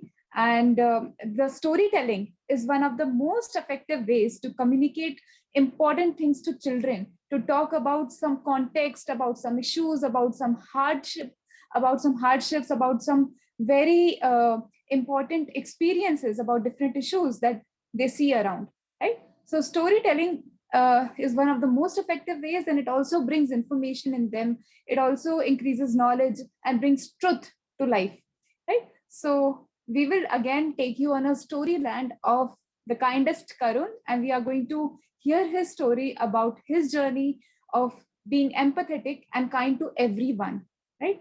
If we revisit the context of conduct issues that were shared by June, empathy is required there too, because the children who go through conduct issues or show conduct issues, empathy helps them to understand the journey of the children who actually exemplify or portray the conduct issues, the problems and the experiences that they struggle with, right? And that allows all the children to support them, to help them, to assist them. So let's hear Karun's story.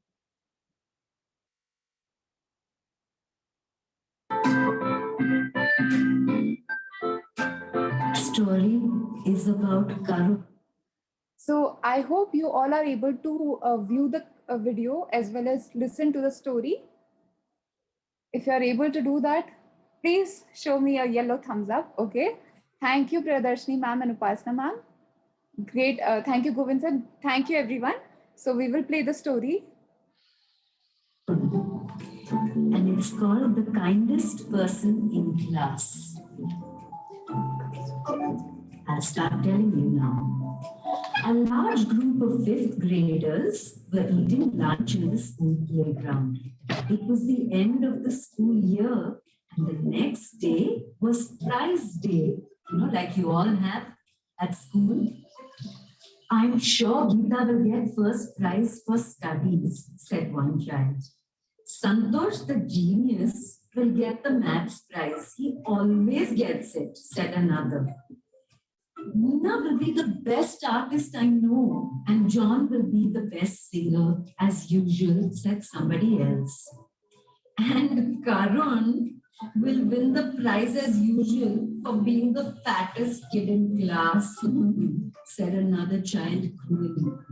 Not just the fattest, but also the stupidest, said another mean child, laughing loudly. Karun looked down and ate his lunch silently. He said nothing as he cleared up his friend's lunch corner, making sure that there was no food or debris left behind. As usual, he helped Anil, the boy who had polio and had difficulty with walking. After that, he helped his teacher with her heavy pile of books so that she could carry them more easily to class. He was used to being teased by some of the others in class about his weight and being fat, his poor reading and writing skills.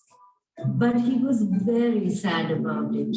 Being fat was bad enough, but to have difficulties with studies and to have no talents like some of the others in class had made it almost unbearable for him.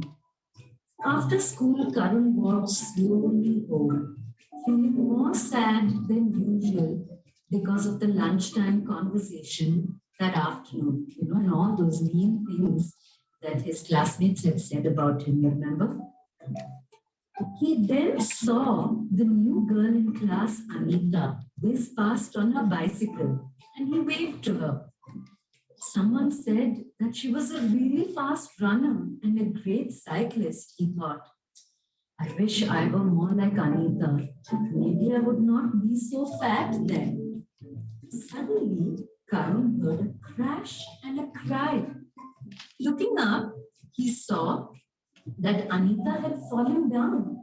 He rushed to help her, lifting the bicycle off her leg and gently helping her up.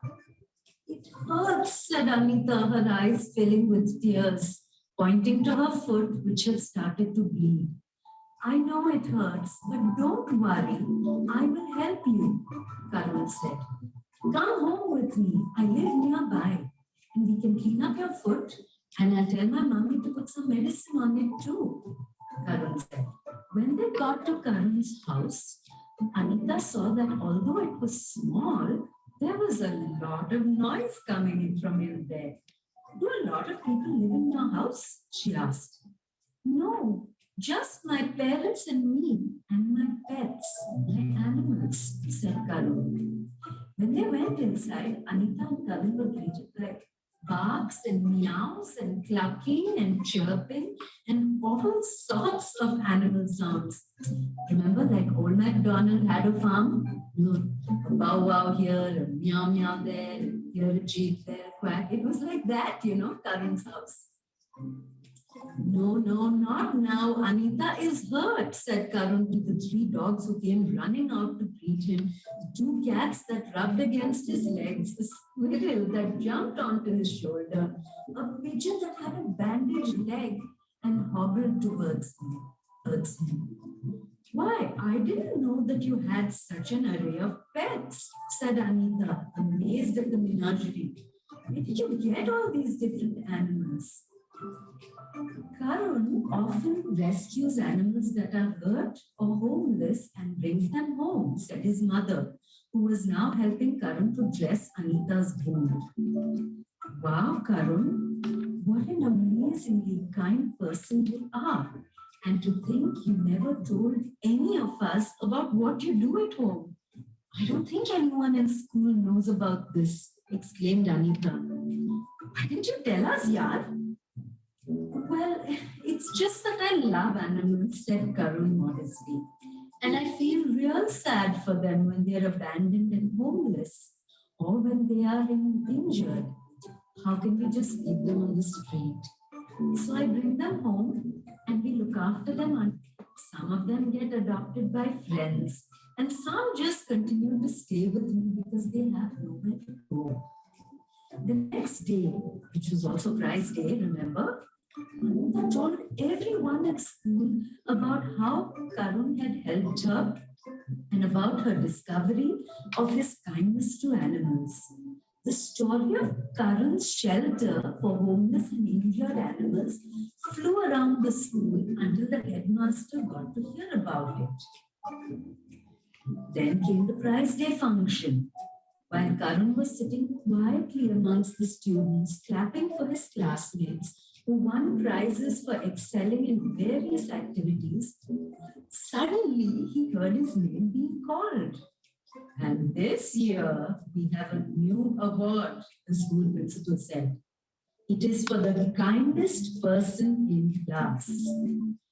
Went on to say, you see, it is wonderful to be good at math, science, or writing, or sport, or art and music. And of course, children deserve awards for those activities. But we believe that it is time we recognize how important it is to be kind and helpful. So the prize for the kindest person in class goes to someone whose name also means kindness.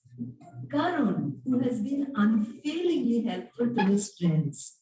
And for those of you who do not know, Karun has a very special talent.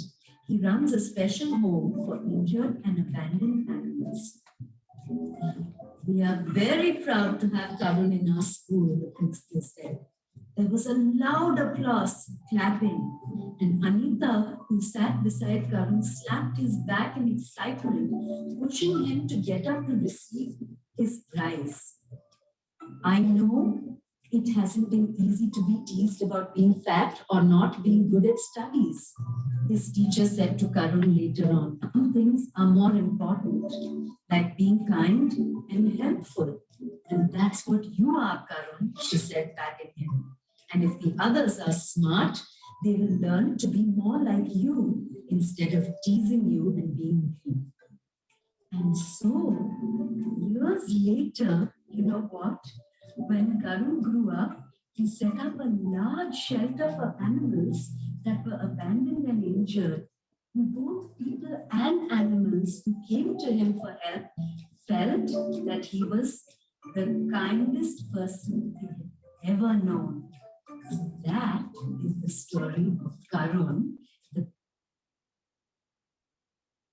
So yes, that is the story of kindest Karun.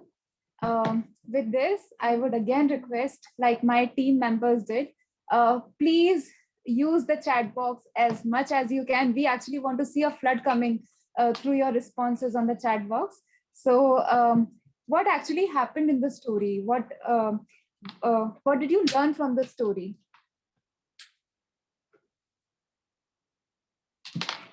After watching the story of Karun, what was happening in the story?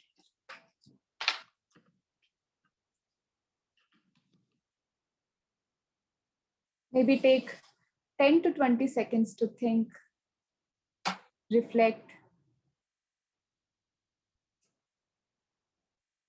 and step in the shoes of children. Okay.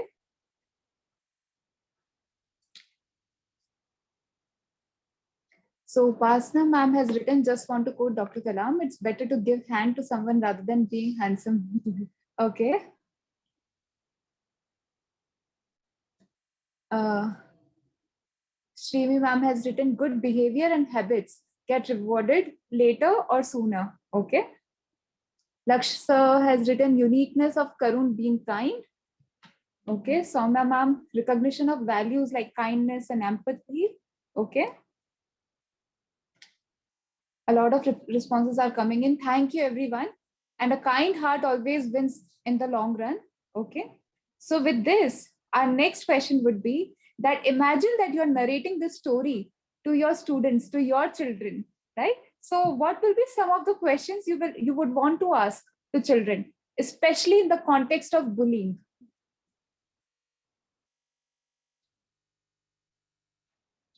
What will be some of the questions you would like to ask the children in the context of bullying? Because this is the story about bullying of kindest Karun.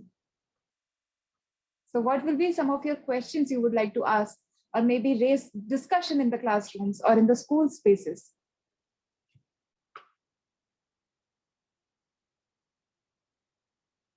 You may take 20 seconds and think, and maybe then type and respond.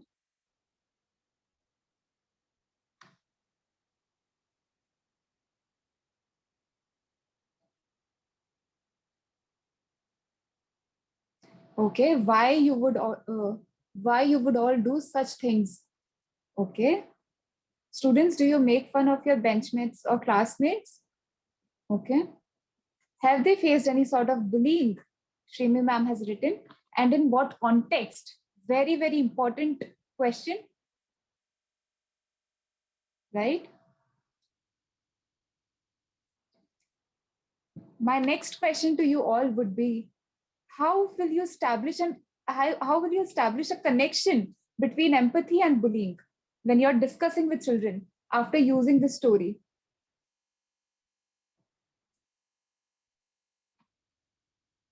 If you have to establish a connection between empathy and bullying, what kind of questions you would like to raise in front of children? What kind of discussions you would like to raise through those questions?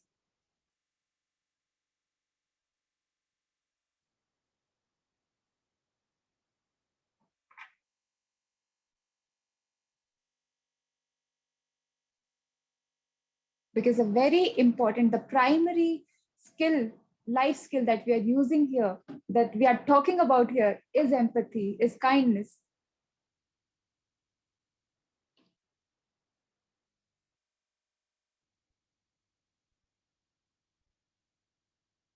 Okay. How will you use this story to discuss about empathy with your children?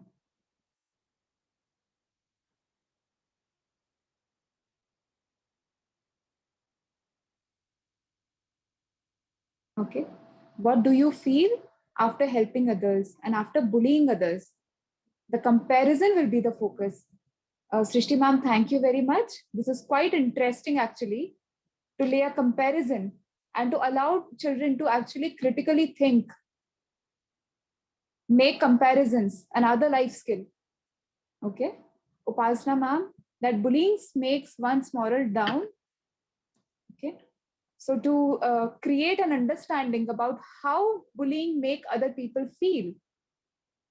So making children actually, allowing children to put themselves in others' shoes, to take other people's perspectives, to think about how other person feels. And that is what empathy is about.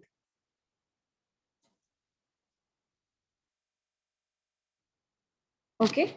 So with this story, you can actually lay emphasis on creating a connection between empathy and bullying.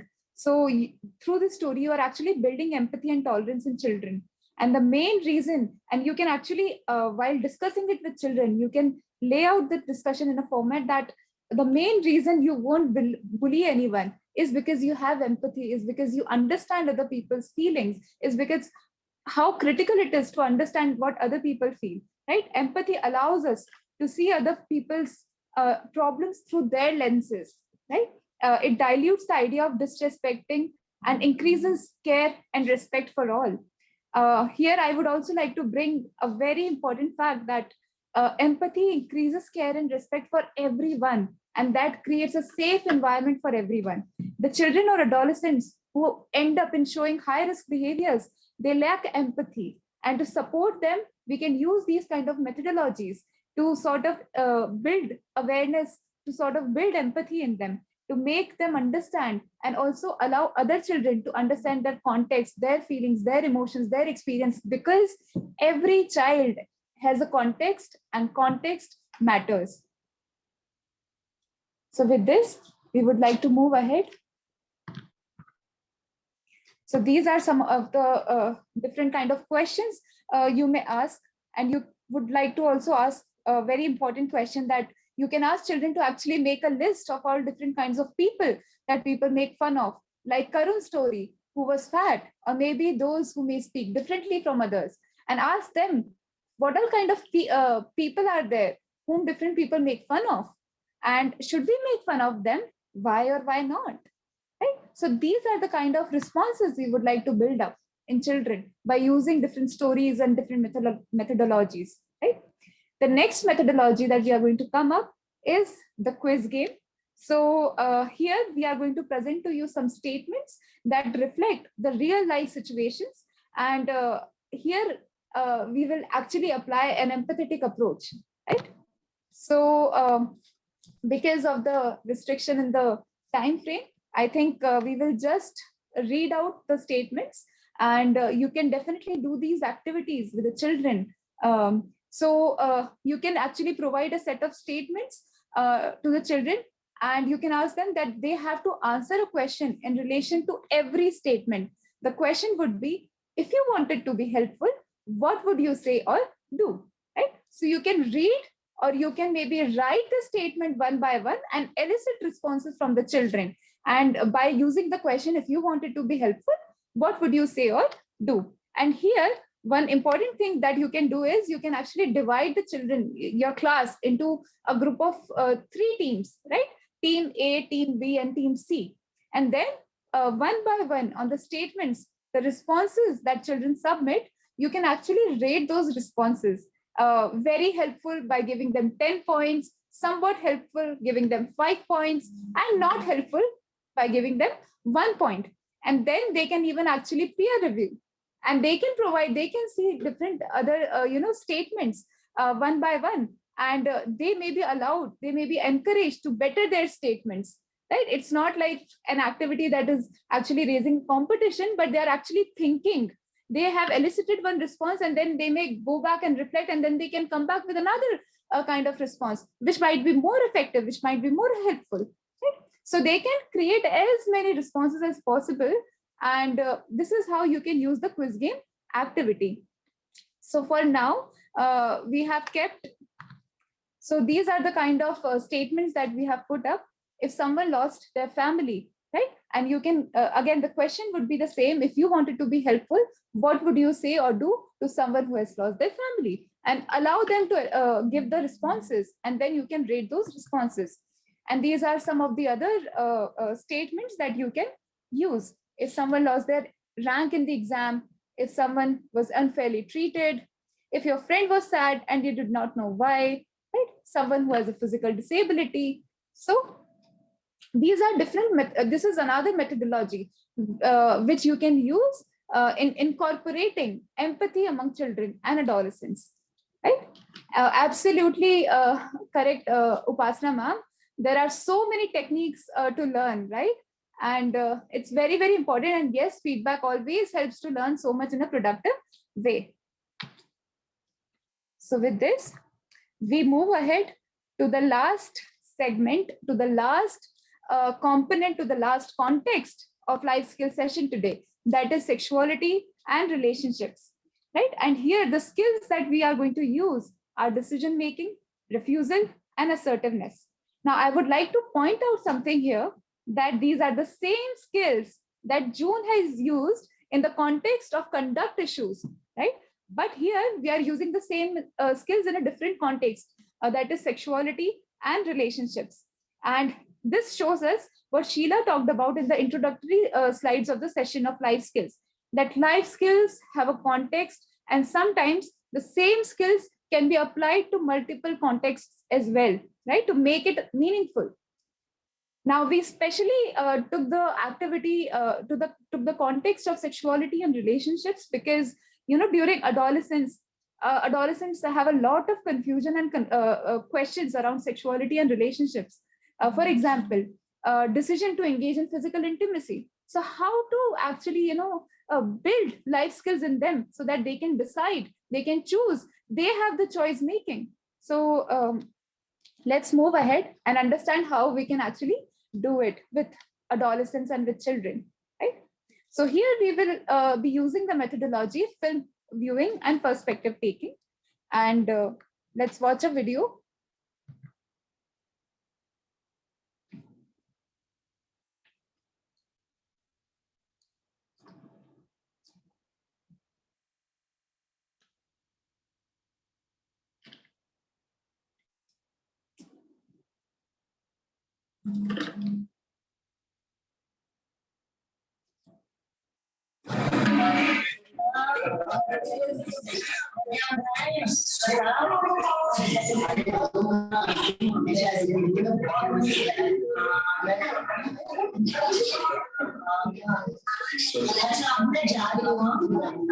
मुझे जाना है अभी बहुत late हो गया यार मुझे छुट्टी चलना अरे चलना एक बहुत अच्छी party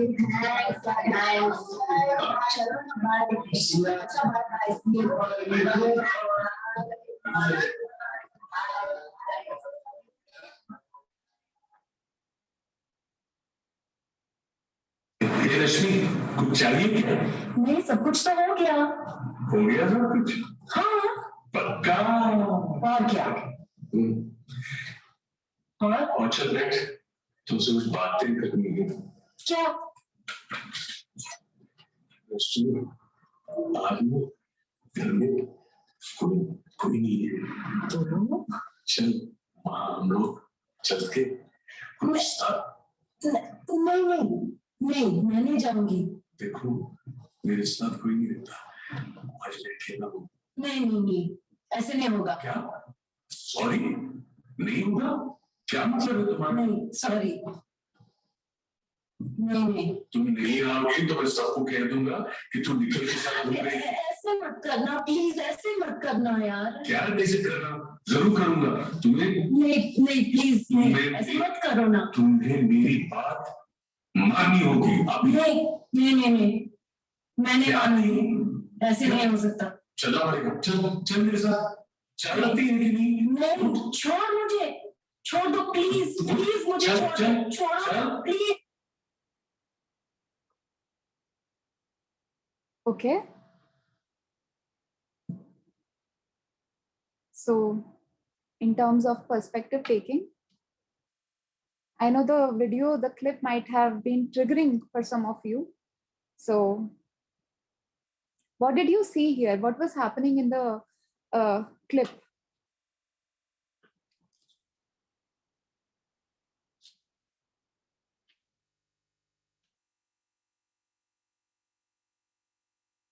If you were presenting this video to children, what would you ask them? How will you process this clip when you're presenting the same clip to the children?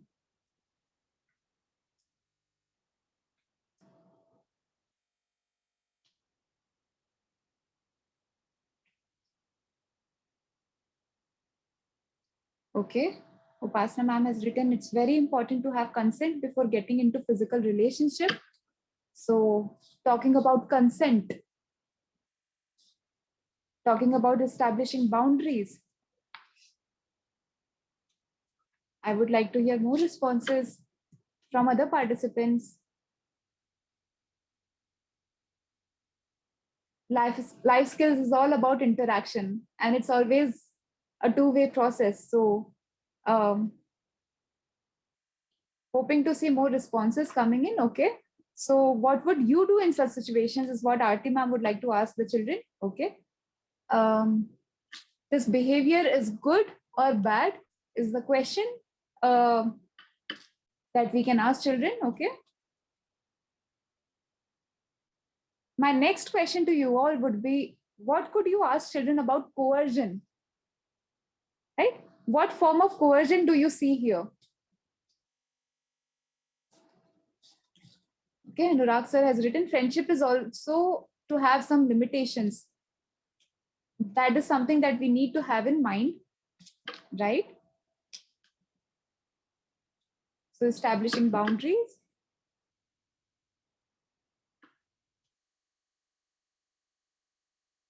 What could you ask children about coercion? And what form of coercion did you see here in this video particularly?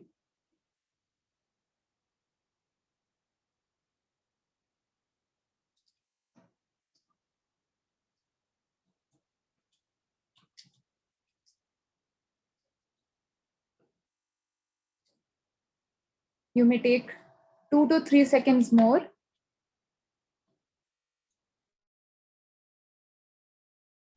Is to help children take decisions about physical intimacy and to cope with coercion, right? So Soumya ma'am has written physical coercion, blackmailing, okay, spreading rumors, harm to identity. Wonderful. Thank you so much, Soumya ma'am. So that is exactly our objective by showing this particular video, by talking about this particular context, that allowing children to take decisions about physical intimacy and how then they will be able to cope with coercion, right? How do they take decisions about getting into physical relationships? So so these are some kind of questions that you would like to ask children while raising the discussions. How do we make decisions about getting into physical relationships? What have we learned about consent and permission in sexual relationships? If I may ask you, what would be your response? What did you learn about consent and permission by watching this particular clip? What would be your response?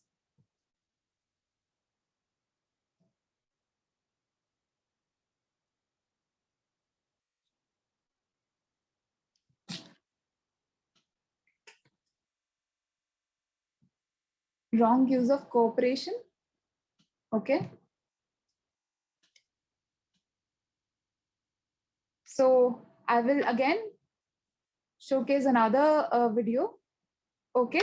So my question was, if I may ask you, what did you learn about consent and permission in sexual relationships? What would be your response after watching the video? Okay, Soumya ma'am has written, building a perspective on sexual relationships and not letting others take the decision for you. Very, very important.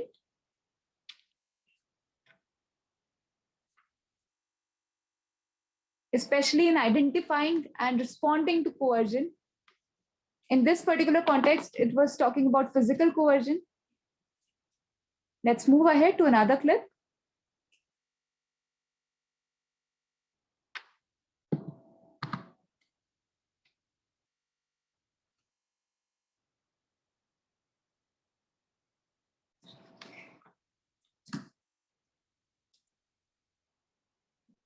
Hey, Chitra, हम लोग अच्छे friends हैं ना?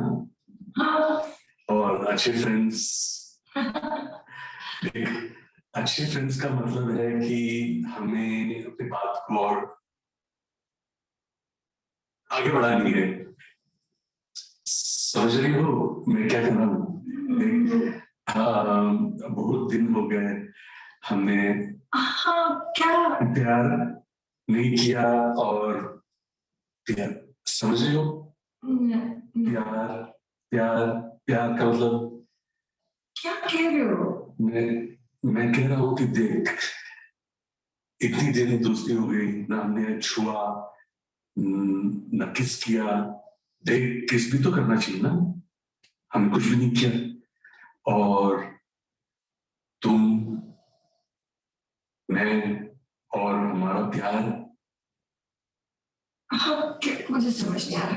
अरे फिल्मों में देखा होगा ना तुमने, समझा कर यार। प्यार का मतलब नहीं क्या है सब? बात को आगे बढ़ाना। नहीं मुझे नहीं ऐसे करना। प्यार को आगे बढ़ाना, किस करना, छूना। समझ रही हो ना तुम? समझ रही हो ना? नहीं, अरे सेक्स यार। नहीं क्यों नहीं, क्या सब कह रहे हो? डर मत यार, मैं हूं ना तेरे साथ। इससे हमारा रिश्ता बढ़ेगा, हम करीब आएंगे। नहीं, तुम्हें कुछ हो गया? नहीं कुछ नहीं हुआ।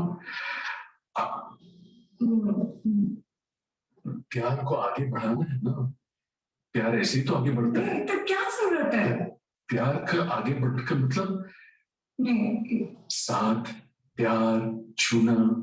नहीं तुम जाओ यार, तू चिंता मत कर, मैं हूं ना तेरे साथ। कितना मजा आएगा ना, कितना अच्छा। देख, अब मुझे गुस्सा आ रहा। तुम क्यों फोर्स कर रहे हो? फोर्स की कोई बात नहीं है। तू करना चाहती है कि नहीं करना चाहती तो बोल दे मुझे। नहीं अभी नहीं। फिर बस छोड़, तू नहीं करना चाहती तू जा।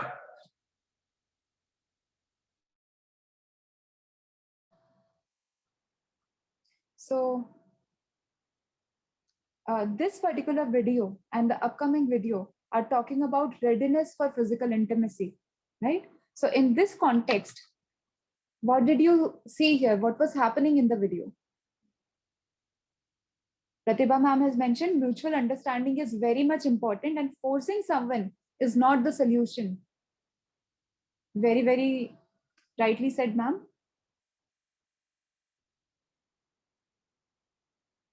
What kind of questions would you like to ask children after making the children watch this particular clip?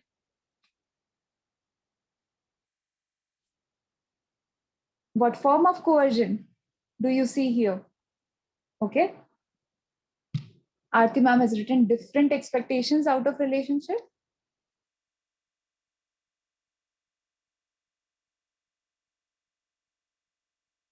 And what particular form of coercion, what could you identify in this particular clip? What form of coercion? Okay, Upasana ma'am has written there is a thin line of difference between love and intimacy, which often people fail to understand. And Soumya ma'am has mentioned emotional coercion, emotional form of coercion. Okay, very rightly shared.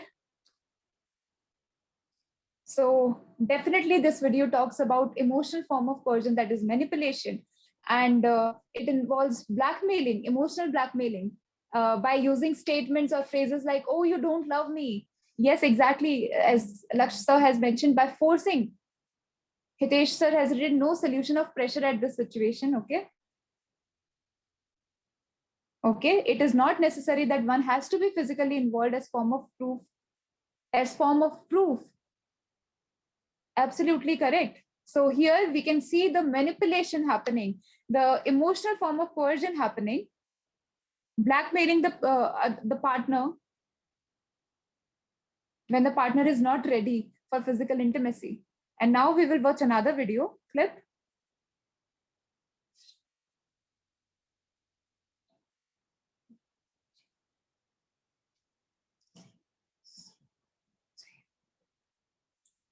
Hey, Chitra, हम लोग अच्छे friends हैं ना? हाँ. और अच्छे friends देख अच्छे चित्रा, I'm really sorry यार, really sorry. मुझे थोड़ा टाइम दे दो. अभी नहीं कर सकती.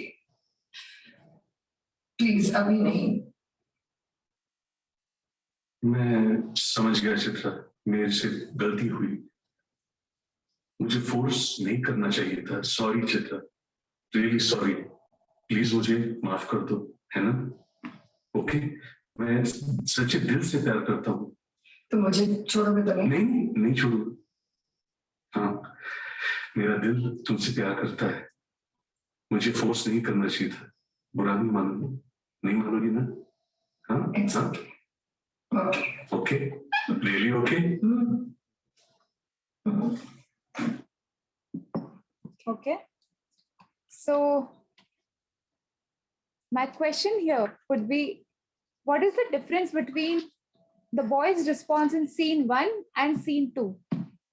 And what do you think is the better response and why? Which do you think is a better response and why? Okay. Second one, Srimay ma'am has written, love is not about touch or sex. It's about understanding, appreciating, respecting, and acceptance.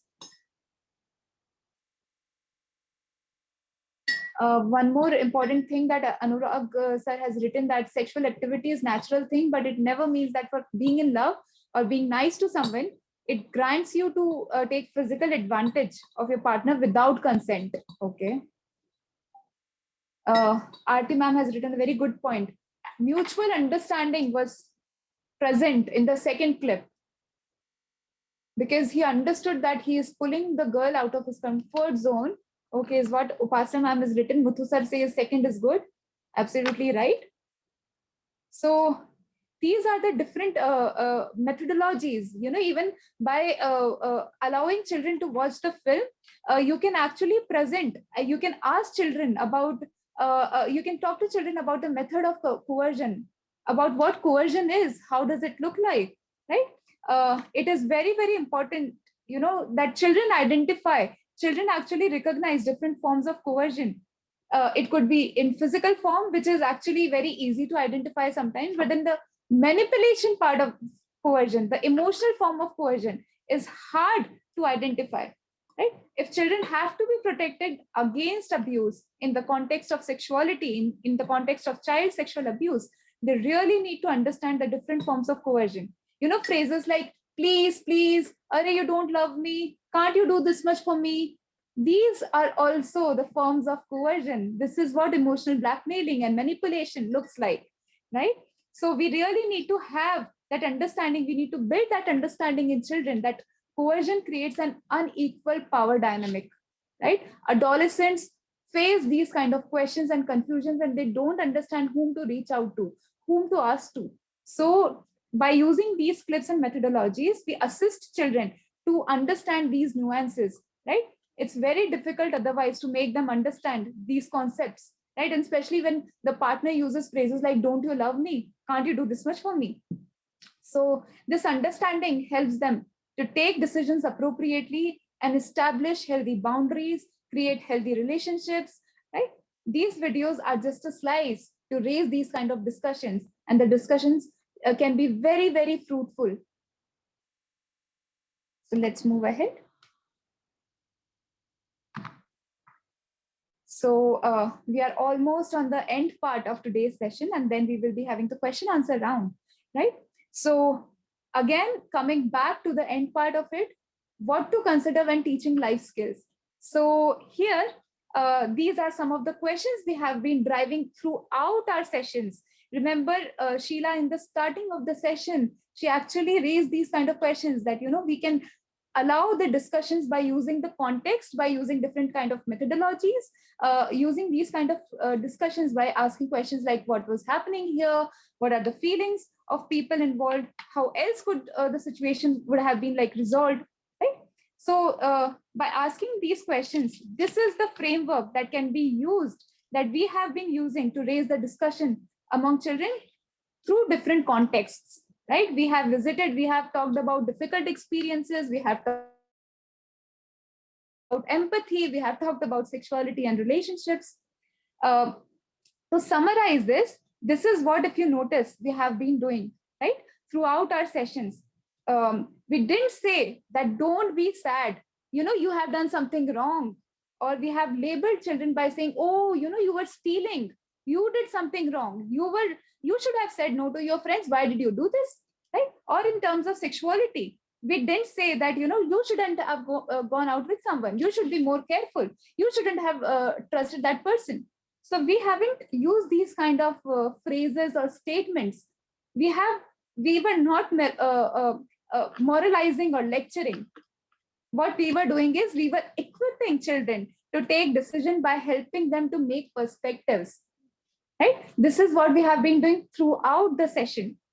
In each of the methods that we have used, that you might have observed, it allows children to basically help them think, to formulate perspectives, and bringing the questions back to them that Sheila asked initially, right? What was happening here? What were the feelings the people have gone through? So this is how the perspective is taken, and this is how we empower children to make decisions by taking perspectives, by taking their own positions. So equipping children to take the positions and leading their own world. Right? So these are the different manuals from which we have picked up our activities that we have presented in today's session. We are going to make this PPT available to you, and all the activities, all the life skill activities that we have used in today's session are available on these links. So you can definitely visit the links and you will get the entire manual, right? And we are going to make the PPT available to you. You can follow us on YouTube, Instagram, Twitter, and Facebook by following these links. And the last thing that I wanted to say is we have also provided some guidance on the group work. So you can use this PPT at your own leisure to understand, because all the activities that we have done today can be used in group basis. So you can take your own time, go through the PPT and understand how to use the same activities in the group settings. And with this, I would like to invite our principal investigator, Dr. Shekhar Sheshadri, and our technical and operational lead, Ms. Sheila Ramaswamy, to take the question and answer round forward. And to invite all of you to have the questions put up in the chat boxes. Thank you, everyone. Thank you very much, Pragya, Deepika, and June. And thank you, Aarti ma'am, for arranging all this. Thank you, Dr. Pramod, for the encouragement that you have provided for these sessions. तो आपके जो भी सवाल हैं, जो भी स्पष्टीकरण करना है, निसंकोच आप चैट पे डालें. Whatever clarifications, issues you want to raise, we would be happy to address it on chat. So please feel free to place your observations, anything that you want more clarity on, a little more elaboration, any questions that you might want to raise, any doubts that you have on the framework of life skills itself and on methodology.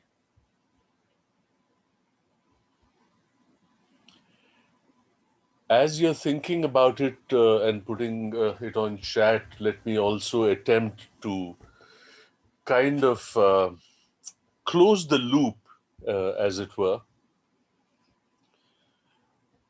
When we speak of life skills, you'll remember, Sheila ji ne jo WHO के 10 जीवन कौशल्य के बारे में चर्चा की थी, decision making, problem solving, and so on.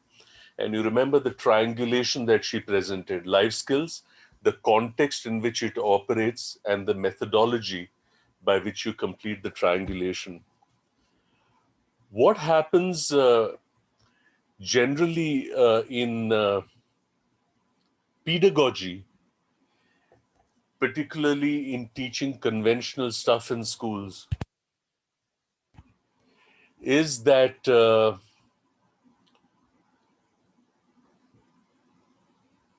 pedagogies tend to be didactic.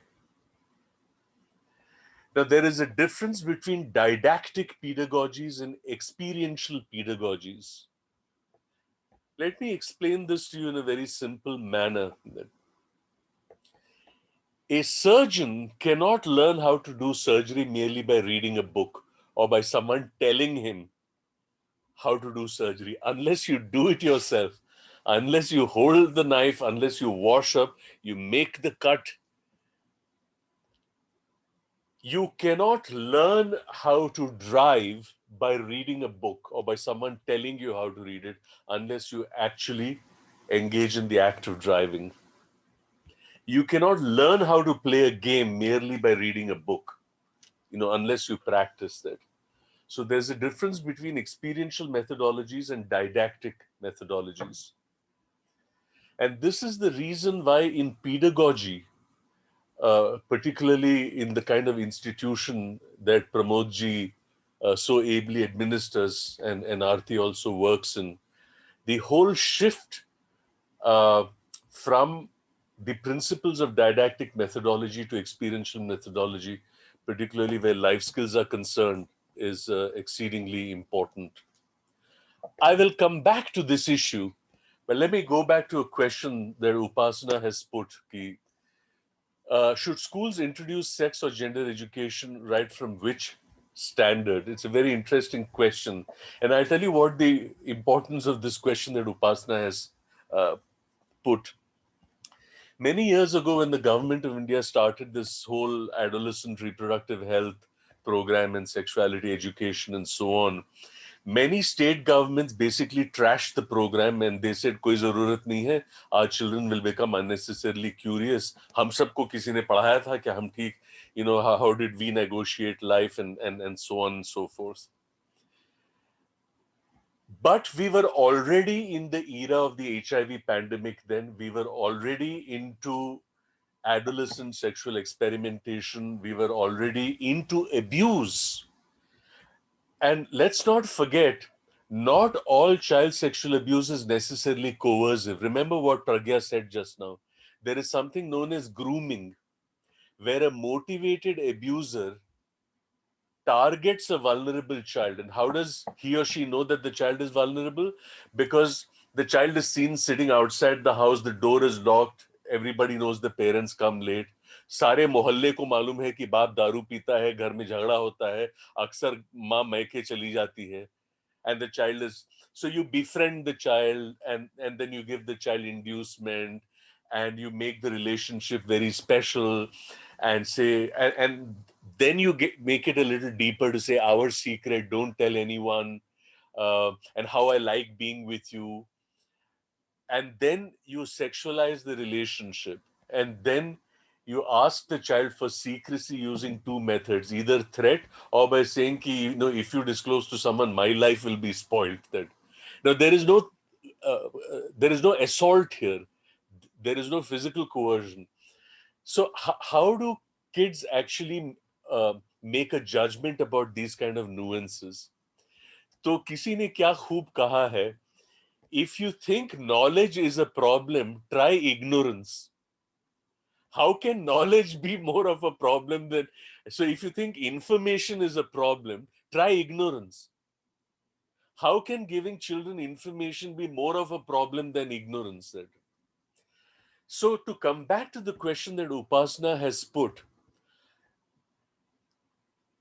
the earlier you start these kind of programs, the better. Now, what does this mean? Gender and sexuality is located on a continuum. So when you start young, it doesn't mean you start talking to them about abstract or very complex issues of gender and sexuality. And we call this as a window approach. तो हम लोग जब gender और sexuality की बात करते हैं, the first window we open is the window of relationships. We speak about parent-child relationships, about siblings, about friendships, your relationship with nature, with your country. And then we go into close relationships, into intimacy, into safety and health and privacy and consent, and then we go into core issues of sexuality. So our website actually has manuals for preschoolers and children between the age of 6 and 12. तो वहां हम जब gender और sexuality की बात करते हैं, we don't speak about core aspects of sexuality. It is even about identifying body parts. It's about notions of health and safety as they relate to the general body. वहां से अगर हम शुरू करें, so how do you calibrate for age the content of what pertains to gender and sexuality? So it's a triangulation of age with the context and the specific content. अब देखिए context और content में रिश्ता देखिए. Life skills, one life skill, decision making, may operate in many contexts. Decision making in a gender context, decision making in a sexuality context, decision making in career choice, decision making in peer pressure, decision making in attraction. In a given context, more than one skill may operate. तो peer pressure है, तो coping with stress, critical thinking, and how do I communicate and negotiate.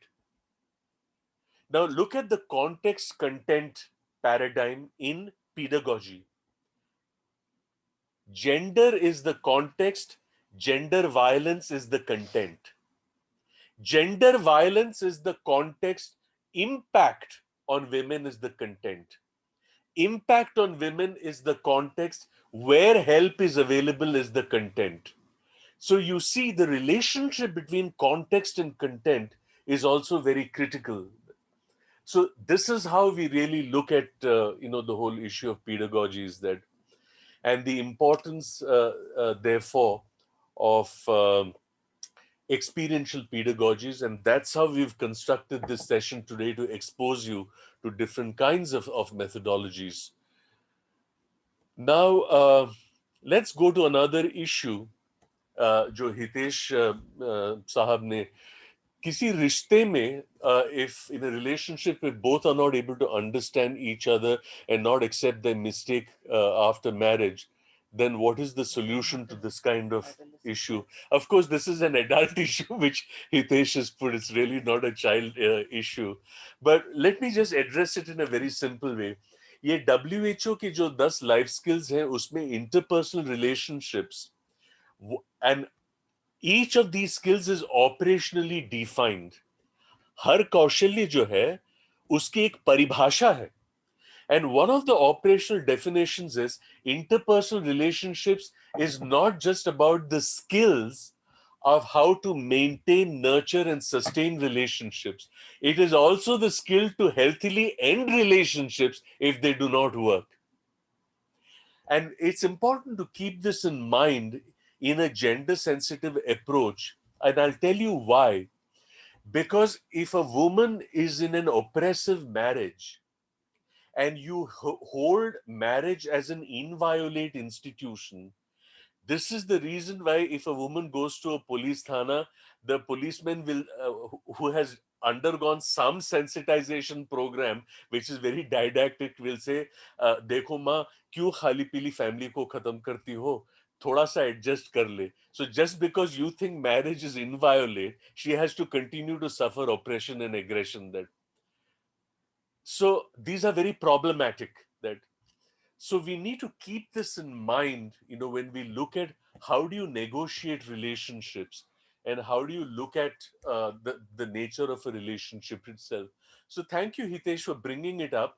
But we need to really look at how relationship play out in an adolescent context, because sometimes they can be so stormy. उनका वो रूठना, फिर बिछड़ जाना, and all ये सब drama जो होता है, फोन नहीं ले रहे हैं, ब्लॉक कर दिया है मुझे, not taking my calls, and how do I deal with, and all the emotions that come there, how do we deal with these kind of.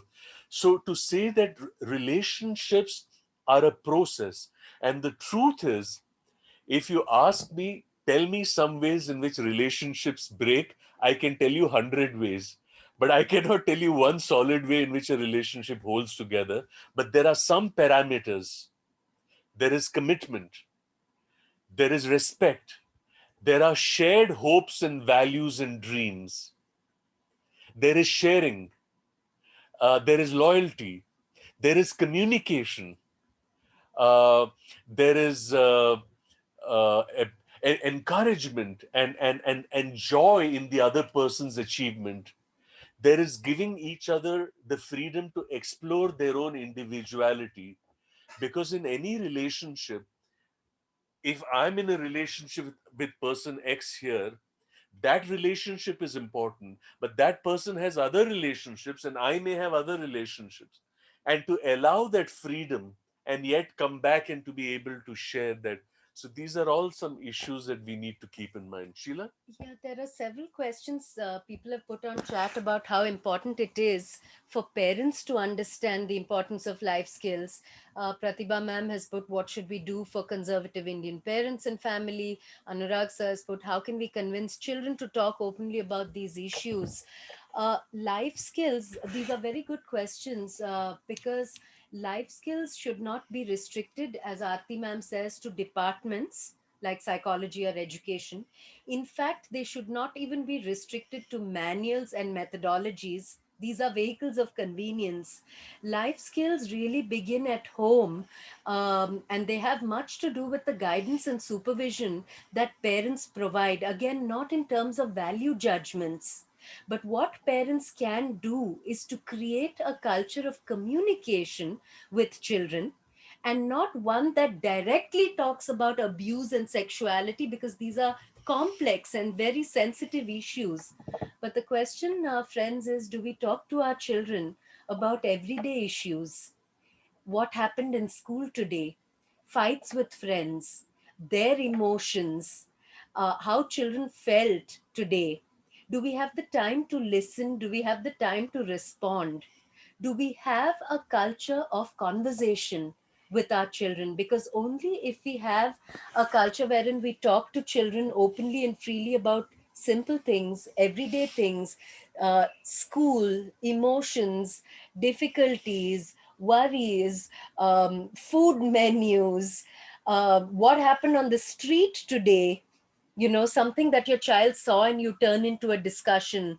Mummy, there was an accident on the road today. Saw an ambulance come and everybody crowded around, and actually people just went by, nobody stopped to help the person except this one person, etc. So how do we then use everyday experiences to basically allow children to express their concerns and their thoughts, and how do we respond to them as parents through discussions, just the way we demonstrated today? So those are some of the things we would need to do to lay a foundation upon which we build then, to be able to speak to children about complex issues, COVID, loss and grief issues, sexuality and abuse issues. We often say, why don't children tell us they've been abused? It's because we don't have a culture of conversation with children. And it's about how we create one. सत्य तो ये है कि बड़ों का बच्चों के साथ रिश्ता जो है, the relationship of adults with children is constructed on a culture of instruction, expectation and obedience. आदेश, उपदेश, अपेक्षा और सदा आज्ञाकारी रहो. Not on a culture of conversations. वार्तालाप की संस्कृति. About average and normal things. Nature, like Sheila said, sadak, marketplace, relatives and so on. When you build that culture, it becomes easier to actually negotiate a lot of life skills. There's also an interesting issue about how does one ensure that there will be sustenance or persistence once these sessions are kind of over. And this is where, if you recall what Sheila spoke about initially, this intent, content, method, and process. Intent, irada, uddeshya. That day, that child, that group of children, that session, what is your intent? If your intent is X, in that 45 minutes, 1 hour, 90 minutes, what content will you cover? उद्देश्य, विषय, methodology, तरीकों का कैसे आप उपयोग करेंगे, videos, stories, group work, art work, narratives, and then processing. Then comes application, which is part of what we call as meta processing. So when they come back for the next session, and when they leave the current session, to basically say, you try to observe and apply, and then come back and tell me what your experiences were. Now, this in pedagogy is called iteration or iterative methods, that an experience is applied, then you come back and report. Other people also say कि हमारे साथ ऐसा हुआ और या हमारा अनुभव कुछ अलग था, we had a different experience. So you build in other kinds of experiences also. So this iteration is also called meta processing, and in the words of Emil Vygotsky, then the classroom becomes a collaborative community where knowledge is co-constructed about life. And so these are some issues that you can keep in mind. Soumya ma'am says, as a teacher, where to establish the line between addressing issues of children related to life skills, her personal scenarios, and not coming as an intruder, especially in case of family with different ideologies and upbringing. It's a legitimate question because we all come from very different perspectives. But the whole idea of life skills, remember, we have discussed, is not to impose our beliefs either on the child about what is right, what is wrong, what to do and what not to do. Life skill education means we present a platform. We offer a platform to children to reflect, to take perspective, and to take their own position. That position that finally emerges based on thoughts, discussions, activities, listening to other children's perspectives. They are not forced. They what finally emerges may not be what you think. It may not be what their parents think, it may be something completely unique and individual. And that is how empowerment occurs. And the idea is to present such issues to children by saying, you know, different people have different perspectives and positions. Our aim is to help you think, reflect, and take yours. So there is no risk of the teacher coming in conflict with the family values. You're just enabling reflection and guiding a child to think, to take a perspective, and finally a position that he or she may carry forward in life.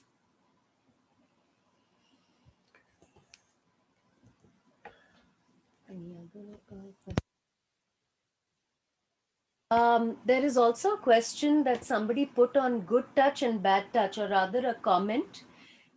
We have shared our materials with you on child sexual abuse, personal safety, etc., Yes. both for 4 to 7-year-olds as well as 7 to 12-year-olds and then adolescents. We would like you to especially note that we do not, and I repeat, we absolutely do not use good touch, bad touch approaches. These are incorrect ways to work with children. And I'd like to explain the reason why we don't encourage approaches of good and bad touch.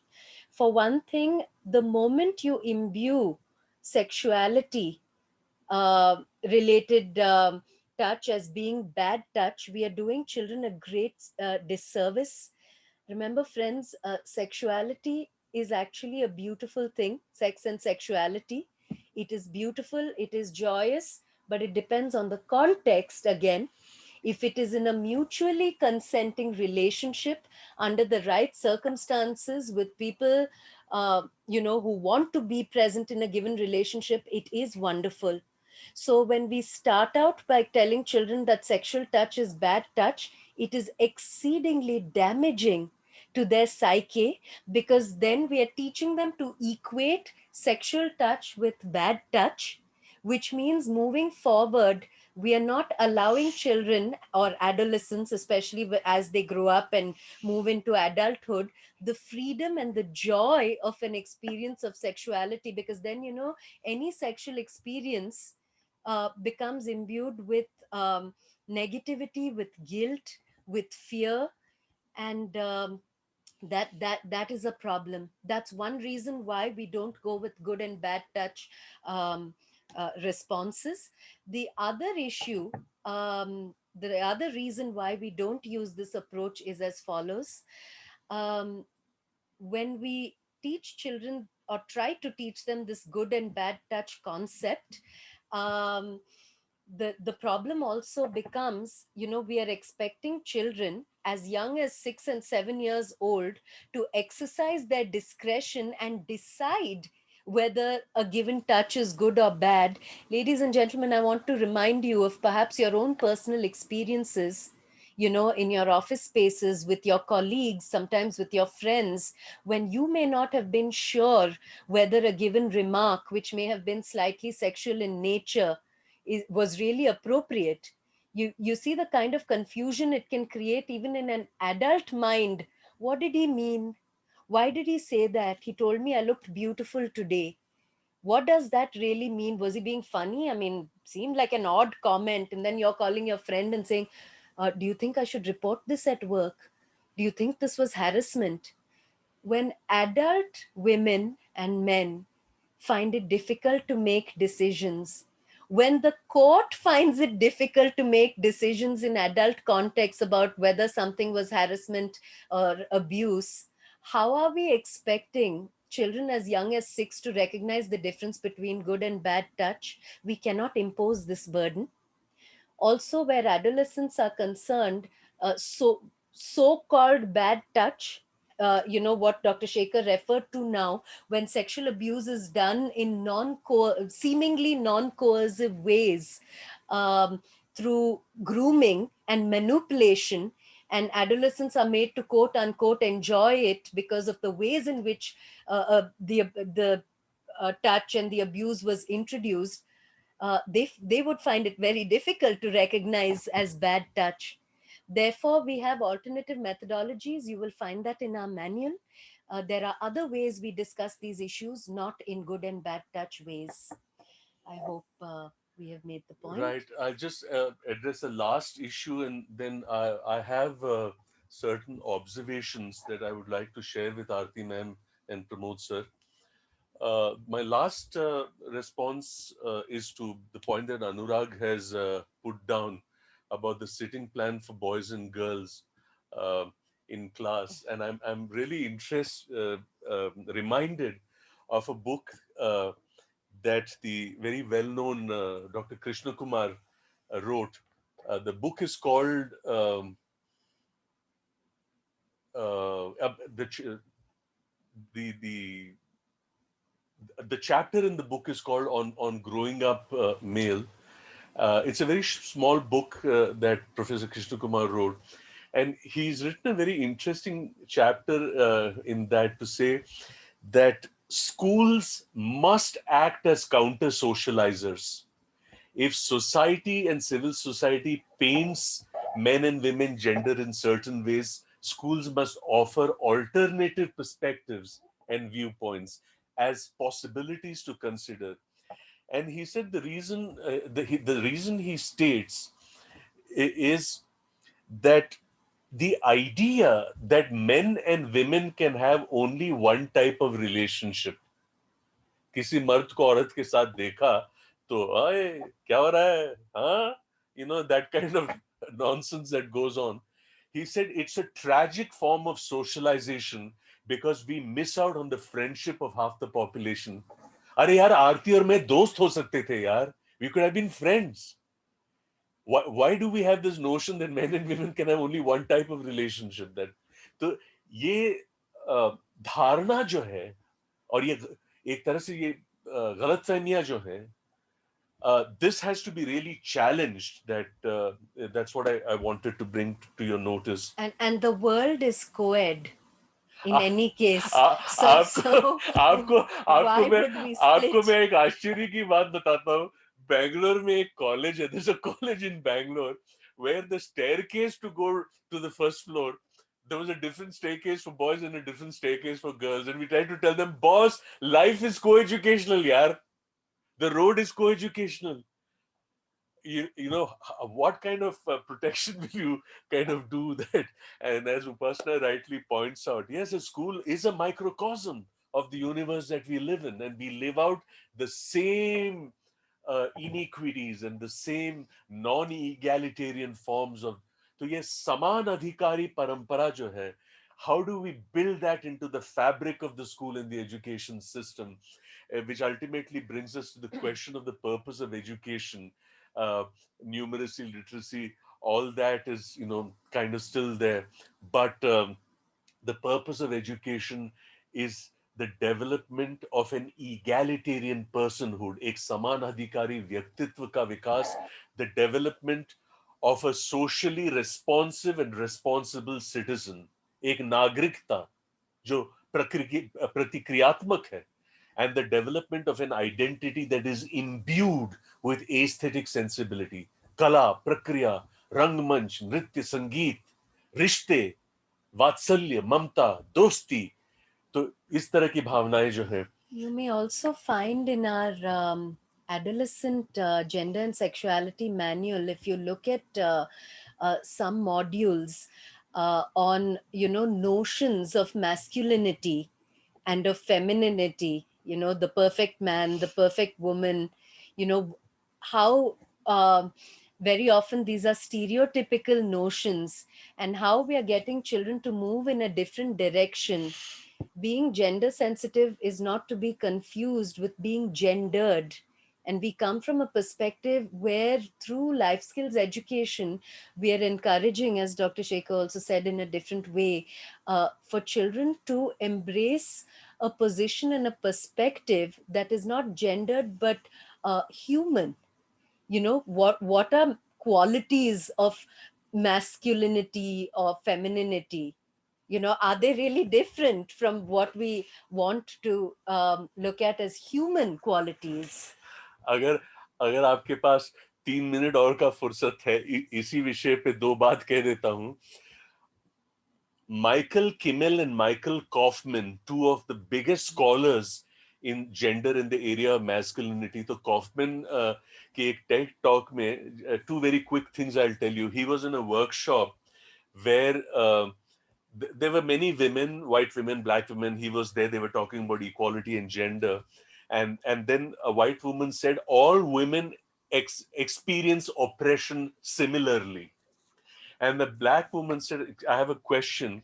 When you look at the mirror in the morning, what do you see? So the white woman said, I see a woman. So the black woman says, see, that is the problem. When I look at the mirror, I see a black woman because privilege is invisible to those who have it. This privilege is invisible to those who have it.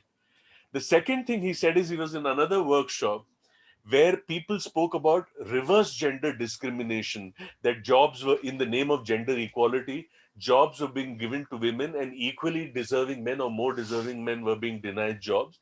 And one of the men said that a black woman took my job. A black woman took my job. And Kaufman says, I have a problem with one word in the sentence, a black woman took my job. What is the word, ladies and gentlemen? The word is my. Why not a black woman took the job or a black woman took a job? How did you think it was your job? So masculinity is about the sense of entitlement. अपने आप को हकदार मानना. So people often say men more powerful than women, but men more powerful than other men based on caste and religion and so on. So it is not so much about the experience of absolute power, but more about the experience of entitlement to power. ये अपने आप को हकदार मानना. So how do you address this sense of entitlement? So when you bring these kind of issues into the classroom, particularly with adolescents, they just love the kind of vibrancy that you can bring into the classroom. Like I said, and you and the children co-construct knowledge. And the last thing I wanted to say by way of observation, and I'm saying this